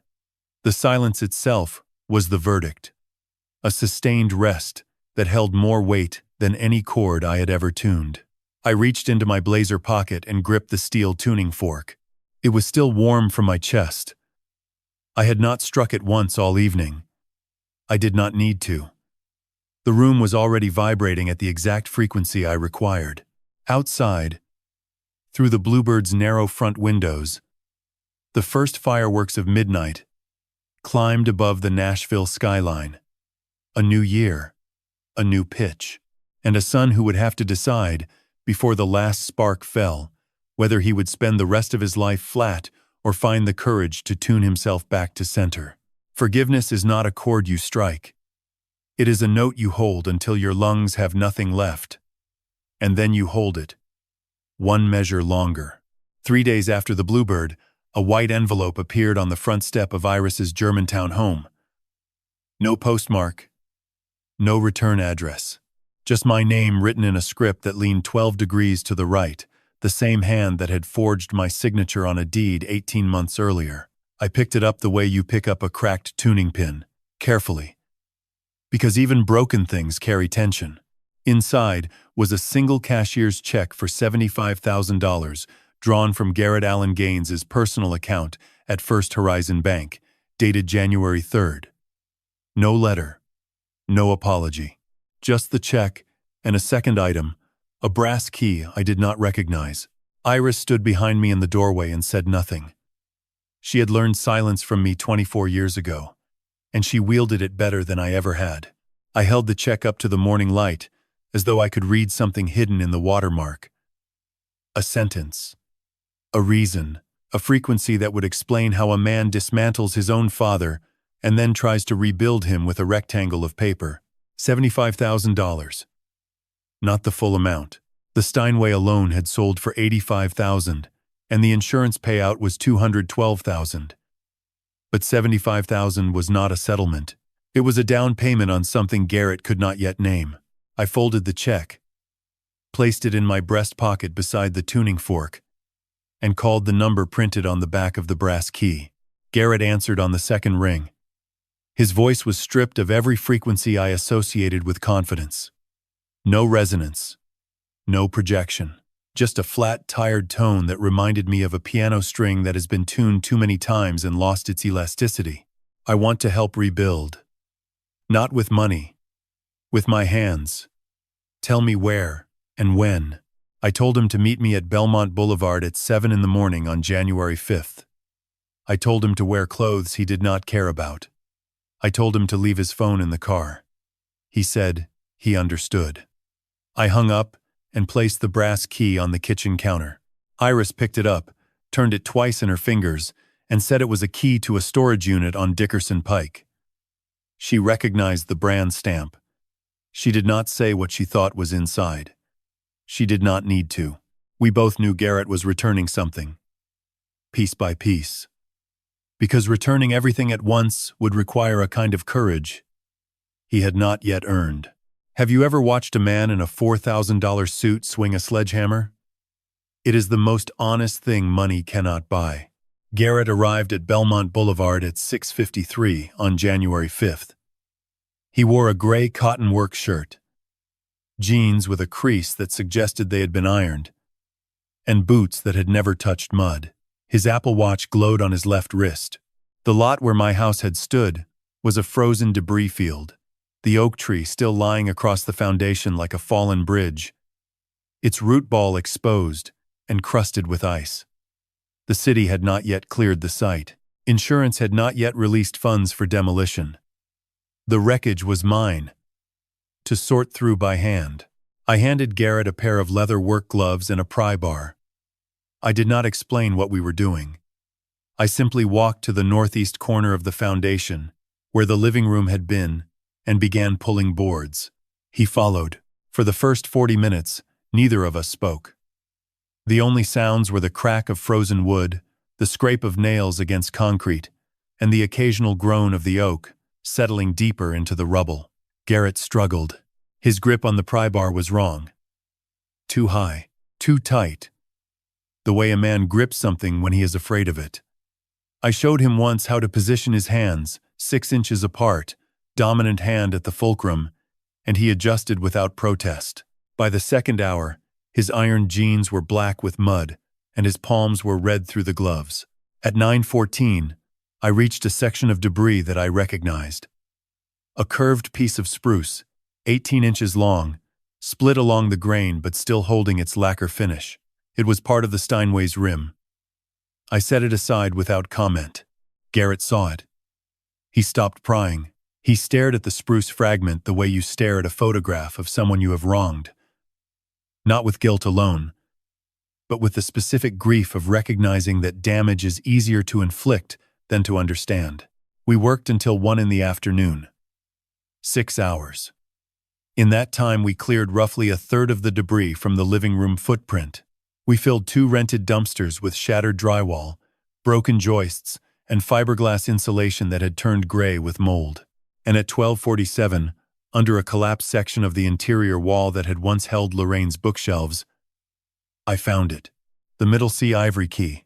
It had separated from the Steinway's keyboard assembly during the collapse and landed between 2 floor joists, protected from the oak's weight by a pocket of air no larger than a shoebox. The ivory was chipped along the left edge and discolored to the yellow of old parchment, but the surface was intact. I picked it up and held it on my open palm. It weighed almost nothing. A single key from a 230-string instrument. The 4th octave C, the note that every tuner strikes first because it is the center of the keyboard. The reference point from which all other notes are measured. Garrett looked at the key on my palm. His mouth opened and then closed. He pulled off his right glove and extended his hand, not to take the key, but to touch it. His index finger pressed the ivory surface the way a child presses a piano key for the first time, gently, as though expecting it to make a sound. It did not. But something in his face shifted. The 12-degree angle of his jaw softened. The tension in his shoulders dropped half an inch. And his eyes, for the first time since the Bluebird, met mine without flinching. I closed my fingers around the key and placed it in my breast pocket, beside the tuning fork and the folded check. 3 objects against my chest: a frequency, a debt, and a center note. The complete inventory of what remained between a father and a son. We walked to the curb in silence. Garrett removed his Apple Watch and set it on the hood of his Lexus. He looked at it for a moment. The way you look at a habit you have decided to break. And then he turned to me and said 5 words that carried more weight than the $75,000 check. "Same time tomorrow, Dad." I nodded. He got in his car and drove south on Belmont toward the city. I stood on the frozen curb and watched the Lexus disappear past the magnolia stumps that lined the boulevard. And I pressed my palm against the breast pocket where the ivory key rested. Middle C. The center of everything. The note you strike first, and the note you return to when the whole instrument has gone out of tune. Tomorrow, we would start again from center. A foundation is not what holds a house up. It is what a house remembers when everything above it has been taken away. Garrett came back on January 6th and January 7th, and every morning after that for 23 consecutive days. He arrived before 7, parked the Lexus at the curb, removed his Apple Watch and placed it on the hood, and pulled on the same pair of leather gloves I had given him on the first day. The gloves no longer looked new. The left palm had split along the stitching, and Garrett had repaired it himself with black electrical tape, a fix so clumsy and honest that it told me more about his state of mind than any words he could have spoken. We cleared the full debris field by January 14th. We poured new gravel by January 19th. And on January 28th, a crew of 11 volunteers from the Nashville Carpenters Union Local 312 arrived at Belmont Boulevard with a flatbed truck carrying pre-cut framing lumber donated by Calvin Reese through a fund he established the week after the Bluebird. I did not design the new structure as a house. Iris and I had spent 4 evenings at her kitchen table with architectural drawings spread across the maple surface. And what emerged was something between a home and a hall. The ground floor would be a community music studio, open to the public 3 days a week, with a teaching room, a small recording booth, and a central performance space large enough for 30 seated listeners. The second floor would be my living quarters, 2 rooms, a kitchen, and a bathroom. Modest enough that I could hear the music rising through the floorboards every time someone played below. Iris handled the permits. June Delacroix arranged an acoustic consultation pro bono. Emmett Sable filed the nonprofit paperwork under the name I had chosen the morning I found the middle C key. The Lorraine Gaines Center for Music and Memory. Do you know what it means to pour a foundation in January in Nashville?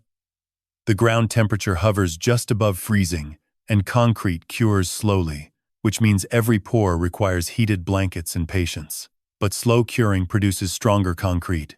I learned that from the foreman, a man named Otis Brevard, who had built stages for the Grand Ole Opry, and who told me on the first morning that he had never poured a foundation that contained a time capsule. I told him this one would. The copper box was 8 inches long, 5 inches wide, and 3 inches deep. Iris had it fabricated by a metalworker on Gallatin Pike, the same street where I had bought my last jar of peanut butter with the $38 that separated me from nothing. Inside the box, I placed 4 items.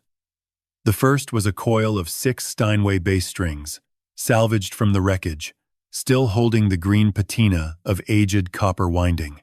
The second was a USB drive containing Iris's 14 digitized recordings of Lorraine singing hymns, folk songs, and one lullaby she had composed for Garrett the week he was born. The third was a photograph. The same black and white image from Iris's mantle showing Walter, Lorraine, and 8-year-old Iris, in the garden, the tuning fork, catching the afternoon sun. The fourth was a handwritten note on cardstock. I wrote it in my 7-degree left-leaning script. And it said, "This building stands on music, memory, and the belief that no silence is permanent." Otis lowered the copper box into the wet concrete at the northeast corner of the foundation, the same corner where the Steinway had once stood. Garrett held the box steady, while Otis troweled the surface smooth. When it was done, Garrett pressed his palm into the wet concrete beside the buried box and held it there for 11 seconds. He did not explain the gesture. He did not need to. A handprint in a foundation is the oldest promise a builder can make. I am here. I helped. This stands because I stayed. On February 2nd, Priscilla came to the site for the first time. She arrived alone, driving a rented sedan instead of the black Range Rover I had seen at the Bluebird. She wore no pearl earrings. Her coat was plain wool, and her hands were bare despite the 34-degree morning. She found me in the framing area where the teaching room would be and asked if we could speak privately. I led her to the curb, and we sat on the same frozen concrete where I had watched Garrett drive away 4 weeks earlier. She told me about the 7 foster homes. Between the ages of 4 and 11, Priscilla had been placed in 7 different households across rural Georgia. 3 were adequate. 2 were neglectful. 2 were worse than neglectful, and she did not elaborate. And I did not ask. She told me she had married Garrett because he represented permanence, a family name, a profession, a house that did not change every 9 months. She told me she had known about the forged deed since August, but had convinced herself it was financial planning, not theft, because acknowledging the truth would mean admitting that the permanence she had married was built on someone else's loss. She told me she was sorry, and that the word was insufficient, and that she knew it was insufficient, but she did not have a larger word. I thought about the copper per 6, that in Nov. She did not cry. She pressed her bare hands together, the way Iris pressed piano keys, firmly, with intention, and she asked if there was work she could do. I handed her a paintbrush. On February 14th, Garrett filed his resignation from Whitmore Carroll and Associates. He did not announce it publicly. Iris learned about it through Emmett Sable, who heard it from a colleague on Commerce Street. Garrett had been the firm's youngest senior partner, and his departure triggered a clause in his contract that forfeited his equity share, approximately $140,000. He did not contest it. He told Emmett that the equity had never been entirely his, a statement that Emmett repeated to me with the same quiet precision a tuner uses when reporting that a string has finally settled into pitch.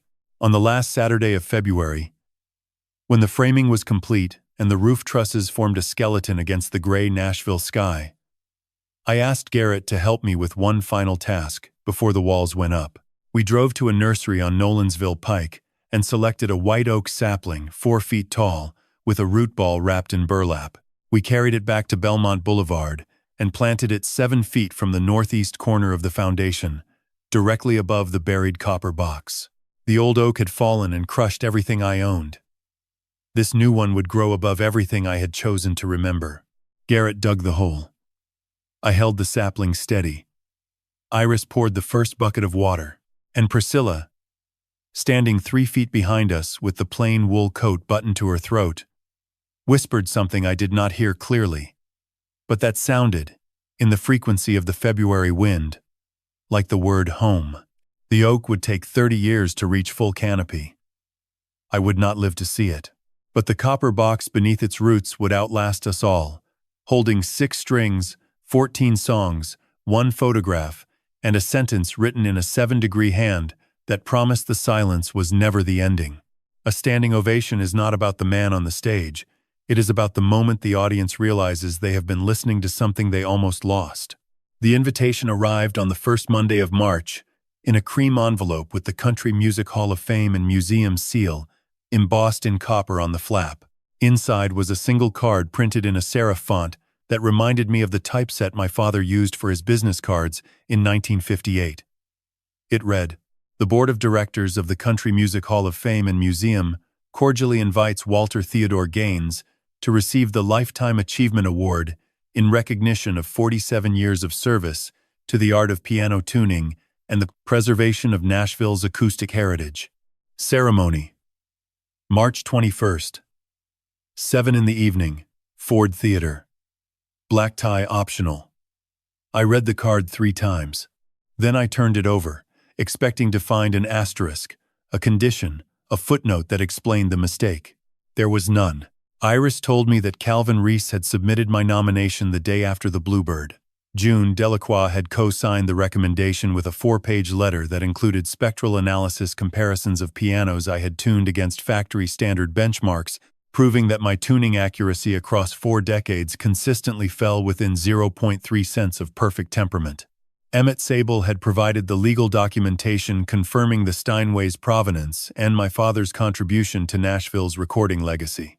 The board approved the nomination unanimously in 11 minutes, the shortest deliberation in the award's history. I asked Iris how she knew all this. She said Calvin had called her the same evening and told her the vote was not a decision, it was a correction. Have you ever worn a borrowed suit to the most important night of your life and felt more dressed than any man in the room? Iris took me to a tailor on 12th Avenue South, a Laotian man named Com, who had fitted performers for the Grand Ole Opry for 31 years.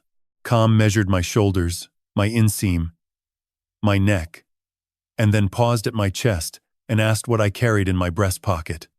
I showed him the tuning fork. He nodded and added a reinforced interior pocket lined with felt so the steel would not press against the fabric. The suit was charcoal, single-breasted, and the lapel width matched my father's 1967 style exactly.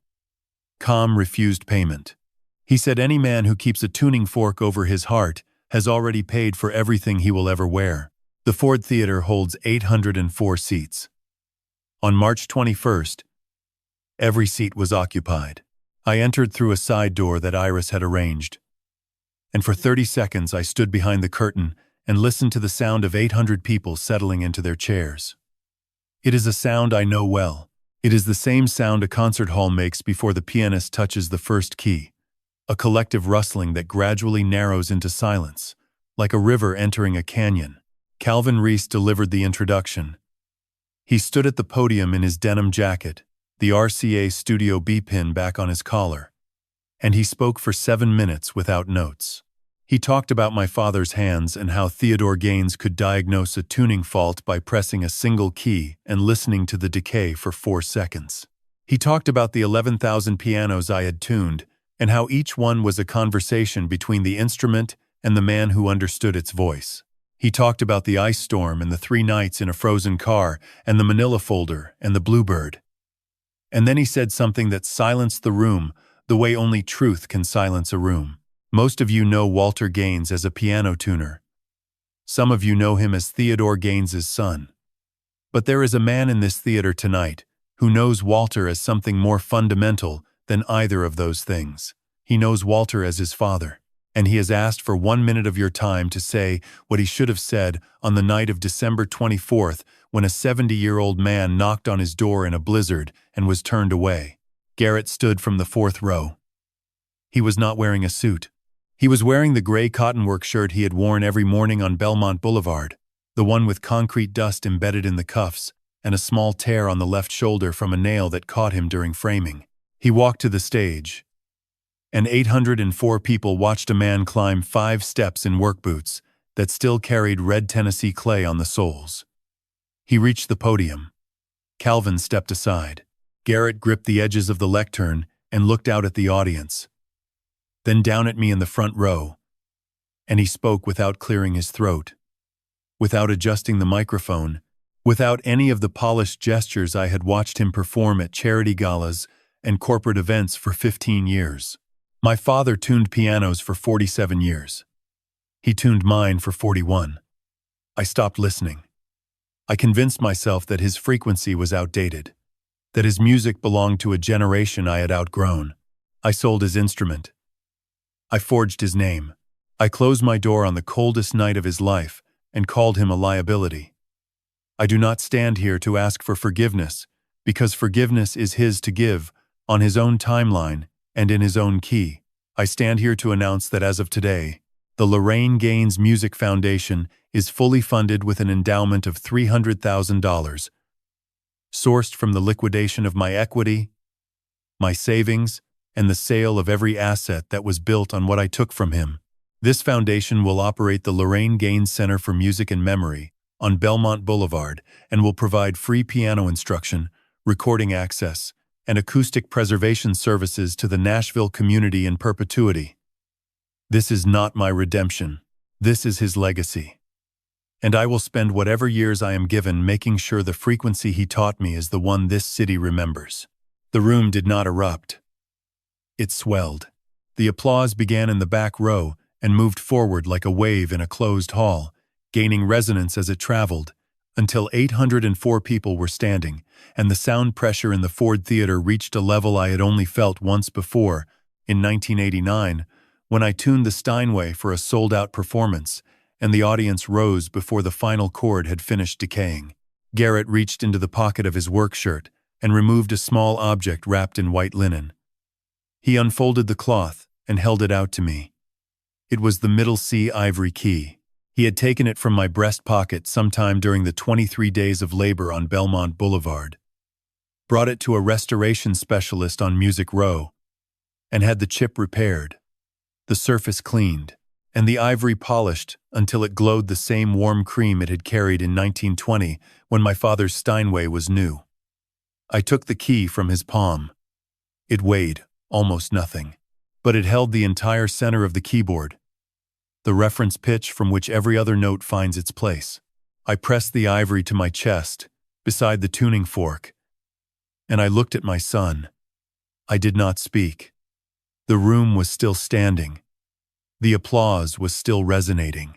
And somewhere beneath the sound, beneath the 800 voices and the theater's perfect acoustics, I heard a frequency that no instrument can produce and no tuner can measure, the exact pitch of a father recognizing his son for the first time in years, and understanding that the music between them had never actually stopped. It had only been waiting for someone brave enough to strike the key. A year teaches you what a lifetime tries to explain. It teaches you in small increments, the way a piano string stretches under tension until it finds the pitch it was always meant to hold. On December 24th, exactly 1 year after the ice storm collapsed, my roof and silenced, the only Steinway my father ever tuned for love, I sat at the head of a maple table in the second-floor kitchen of the Lorraine Gaines Center for Music and Memory and watched 4 people take their seats for Christmas dinner.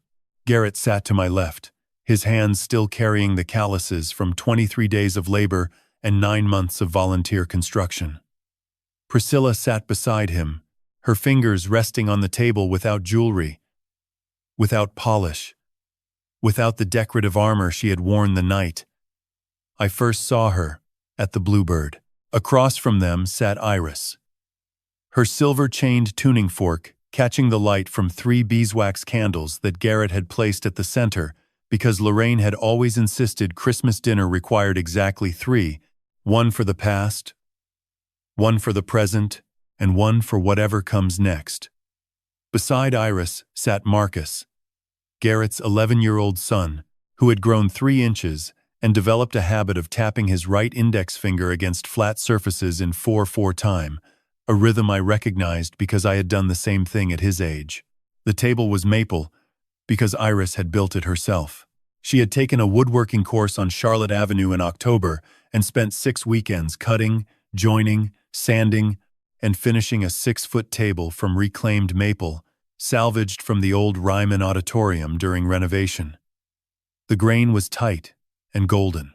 When you pressed your palm flat against the surface, you could feel a faint vibration, the resonance old wood carries after decades of absorbing sound.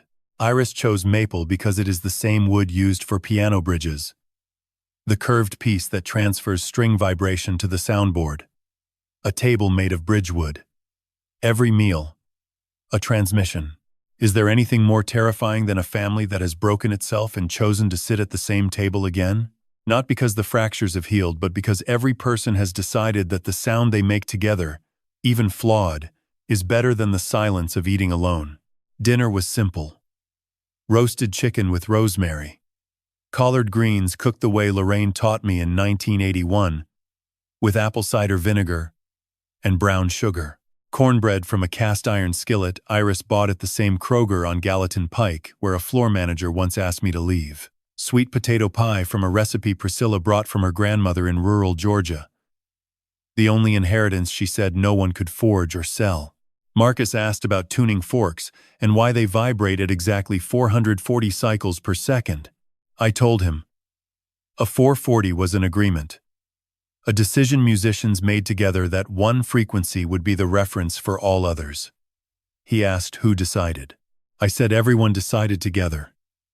And that was what made it work. After dinner, I asked Iris to stay at the table. Garrett took Marcus downstairs to the studio, where the new piano sat on the northeast corner where the Steinway had stood. A Yamaha CFX Concert Grand, 9 feet long, donated by the Nashville Symphony through a partnership June Delacroix brokered in September. Not a Steinway. It would never be a Steinway. But 230 strings and 88 keys, and a resonance that filled the ground floor the way Lorraine's voice once filled our living room. I placed a carved maple box on the table. 7 inches long, 4 wide, 2 deep. I had carved it over 3 November evenings with chisels Otis Brevard lent me, from the same Ryman maple Iris used for the table. On the lid I carved a tuning fork, crossed with a piano key. Iris opened it. Inside, on dark velvet, were 3 items. The first was the steel tuning fork my father gave me on my 18th birthday. The same fork Iris used to shatter my car window the night she saved my life. I had carried it against my chest for 365 days, through the Bluebird, through the debris, through the foundation pour, through the Ford Theater ovation. It was warm. It was always warm, and it was time for it to rest against someone else's heart. The second was a document prepared by Emmett Sable, designating Iris Yamamoto Chen as executor and sole heir of the Lorraine Gaines Center, including all physical assets, recording archives, and the nonprofit endowment. I had discussed this with Garrett 2 weeks earlier on the front porch while the white oak sapling held its first December snow. He did not hesitate. He said, "Inheritance is not about blood. It is about who listens." The third was a handwritten letter. 4 pages, folded twice. I will not repeat what the letter said because some frequencies are meant for one ear only, but it contained the words I had wanted to say to the mute 8-year-old girl who pressed middle C for 11 minutes 24 years ago, words I did not have then because I believed music could say everything language could not. I was wrong. Music carries emotion, but words carry specificity. And Iris deserved both. She read the letter while the candles burned to their halfway marks. She did not cry. She pressed the tuning fork to her collarbone, closed her eyes, and held it there for 11 seconds. The same duration. Garrett pressed his palm into wet concrete. The same duration she pressed middle C as a child. 11 seconds. Our family's unit of commitment. From below, Marcus pressed a key on the Yamaha. Middle C. The note rose through the maple floorboards, through the Bridgewood table, through the candles and the carved box and the velvet. And it reached us at 261.63 hertz, the center of the keyboard. Garrett's voice drifted up the stairwell, teaching Marcus how to hold his wrist, how to let the arm's weight do the work, how to listen for the decay. The same lesson I taught Garrett at 9. The same lesson I taught Iris at 8. The same lesson my father taught me at 7. Sitting before a Steinway that no longer existed, except as 6 copper strings in a concrete foundation and 1 ivory key in a velvet-lined box on a table made of Bridgewood on Christmas Eve. I walked to the Yamaha's fallboard and read the inscription I had asked the Nashville engraver to set in small brass letters along the inner edge, visible only when the lid was raised. It read, "The last note is not the end. It is the first note of the next listener's song. A porch is where a man sits when he has finally stopped running from the weather." It was the morning of December 25th. The house was quiet in the way. Only a house full of sleeping people can be quiet. Not empty silence, but held silence. The kind that presses gently against the walls like a sustained pedal on a grand piano. I sat on the front porch of the Lorraine Gaines Center in a cedar rocking chair that Otis Brevard had built from leftover framing lumber and sanded until the armrests were smooth enough to slide a tuning wrench across without catching. The chair faced east. Belmont Boulevard stretched in both directions under a thin layer of frost that caught the first orange light of sunrise and turned the pavement into something that looked, if you squinted, like the lacquered surface of a piano lid, reflecting stage lights. The white oak sapling stood 7 feet from the porch railing. It had grown 11 inches since February. Its branches were bare, thin as piano wire. But the trunk had thickened at the base, and the roots had spread far enough underground to reach the copper box buried in the northeast corner of the foundation. I liked knowing that. I liked knowing that somewhere beneath my feet, 6 Steinway strings and 14 recordings of Lorraine, and a photograph of a family that no longer existed in its original form, were slowly becoming part of the soil that fed a living tree. Decay is not destruction, it is transmission. Every musician knows this. The note ends, but the resonance enters the room and becomes part of every sound that follows. I held a cup of coffee in both hands. Iris had brewed it before anyone else woke, left it on the kitchen counter beside a folded note that said, "Porch is yours," and gone back to bed. She understood that Christmas morning for a 71-year-old man who had spent last Christmas dying in a frozen car was not about presents or gratitude. It was about stillness. The right to sit in a chair on a porch, attached to a house that exists because people chose to build it after other people chose to destroy what came before. 1 year ago, I owned a house, a piano, 200 sheets of handwritten music, and the belief that my son would open his door. Today, I own a center named after my wife, a chair built by a man who pours foundations for a living, a cup of coffee brewed by a woman who once could not speak, and the knowledge that the man sleeping on the second-floor guest bed came back not because I demanded it, but because the frequency between us was never truly lost. It was only buried under noise, and noise, unlike music, does not survive silence. I want to tell you 3 things I believe. Not because I am wise. I am not wise. I am a man who tunes pianos and who spent 3 nights freezing in a parking lot because he did not have a second phone number to call. But 71 years and 11,000 pianos have taught me to listen. And listening is the closest thing to wisdom I have found. The first thing I believe is that no winter is final. The ice storm took my roof, my piano, my music, and nearly my life. It did not take the frequency. The frequency lived in a steel tuning fork in my pocket, in 14 recordings on a USB drive, in the muscle memory of hands that had tuned strings for 47 years, and in the heart of a woman who carried a fork on a chain around her neck for 2 decades because a broken old man once told her the piano would speak for her. Winter strips everything to the foundation. But if the foundation holds, spring has something to build on. The second thing I believe is that family is not a cord you are born into. It is a cord you choose to sustain. Garrett is my son by blood. Iris is my daughter by choice. Priscilla is my daughter-in-law by confession. Marcus is my grandson by rhythm. Each of them came to this table through a different door, and not one of those doors opened easily. Some were locked. Some were slammed. One was shattered with a tuning fork at 3 in the morning. But every person sitting at that maple table on Christmas Eve chose to stay. And choosing to stay is the only definition of family that has ever held pitch. The third thing I believe is that the last note is never the end. My father believed this. He wrote it in his tuning journal on page 112, the final entry before he died. He wrote, "A piano does not end when the last key is struck. It ends when the last person who remembers its sound is gone. I am not gone. Iris is not gone. Garrett is not gone." Marcus pressed middle C last night with the same cautious wonder. I pressed it 64 years ago, and the sound traveled through bridgewood and floorboards and reached me in a room above. And I knew then that Theodore Gaines's frequency would outlive every instrument that ever carried it. Inside, I heard footsteps. Marcus was awake. He padded down the stairs to the studio in bare feet, and within 30 seconds, the Yamaha sounded a note. Not middle C this time. He played A above middle C, 440 Hz, the universal reference pitch. He held it for 4 seconds, listened to the decay, and played it again. He was tuning his ear.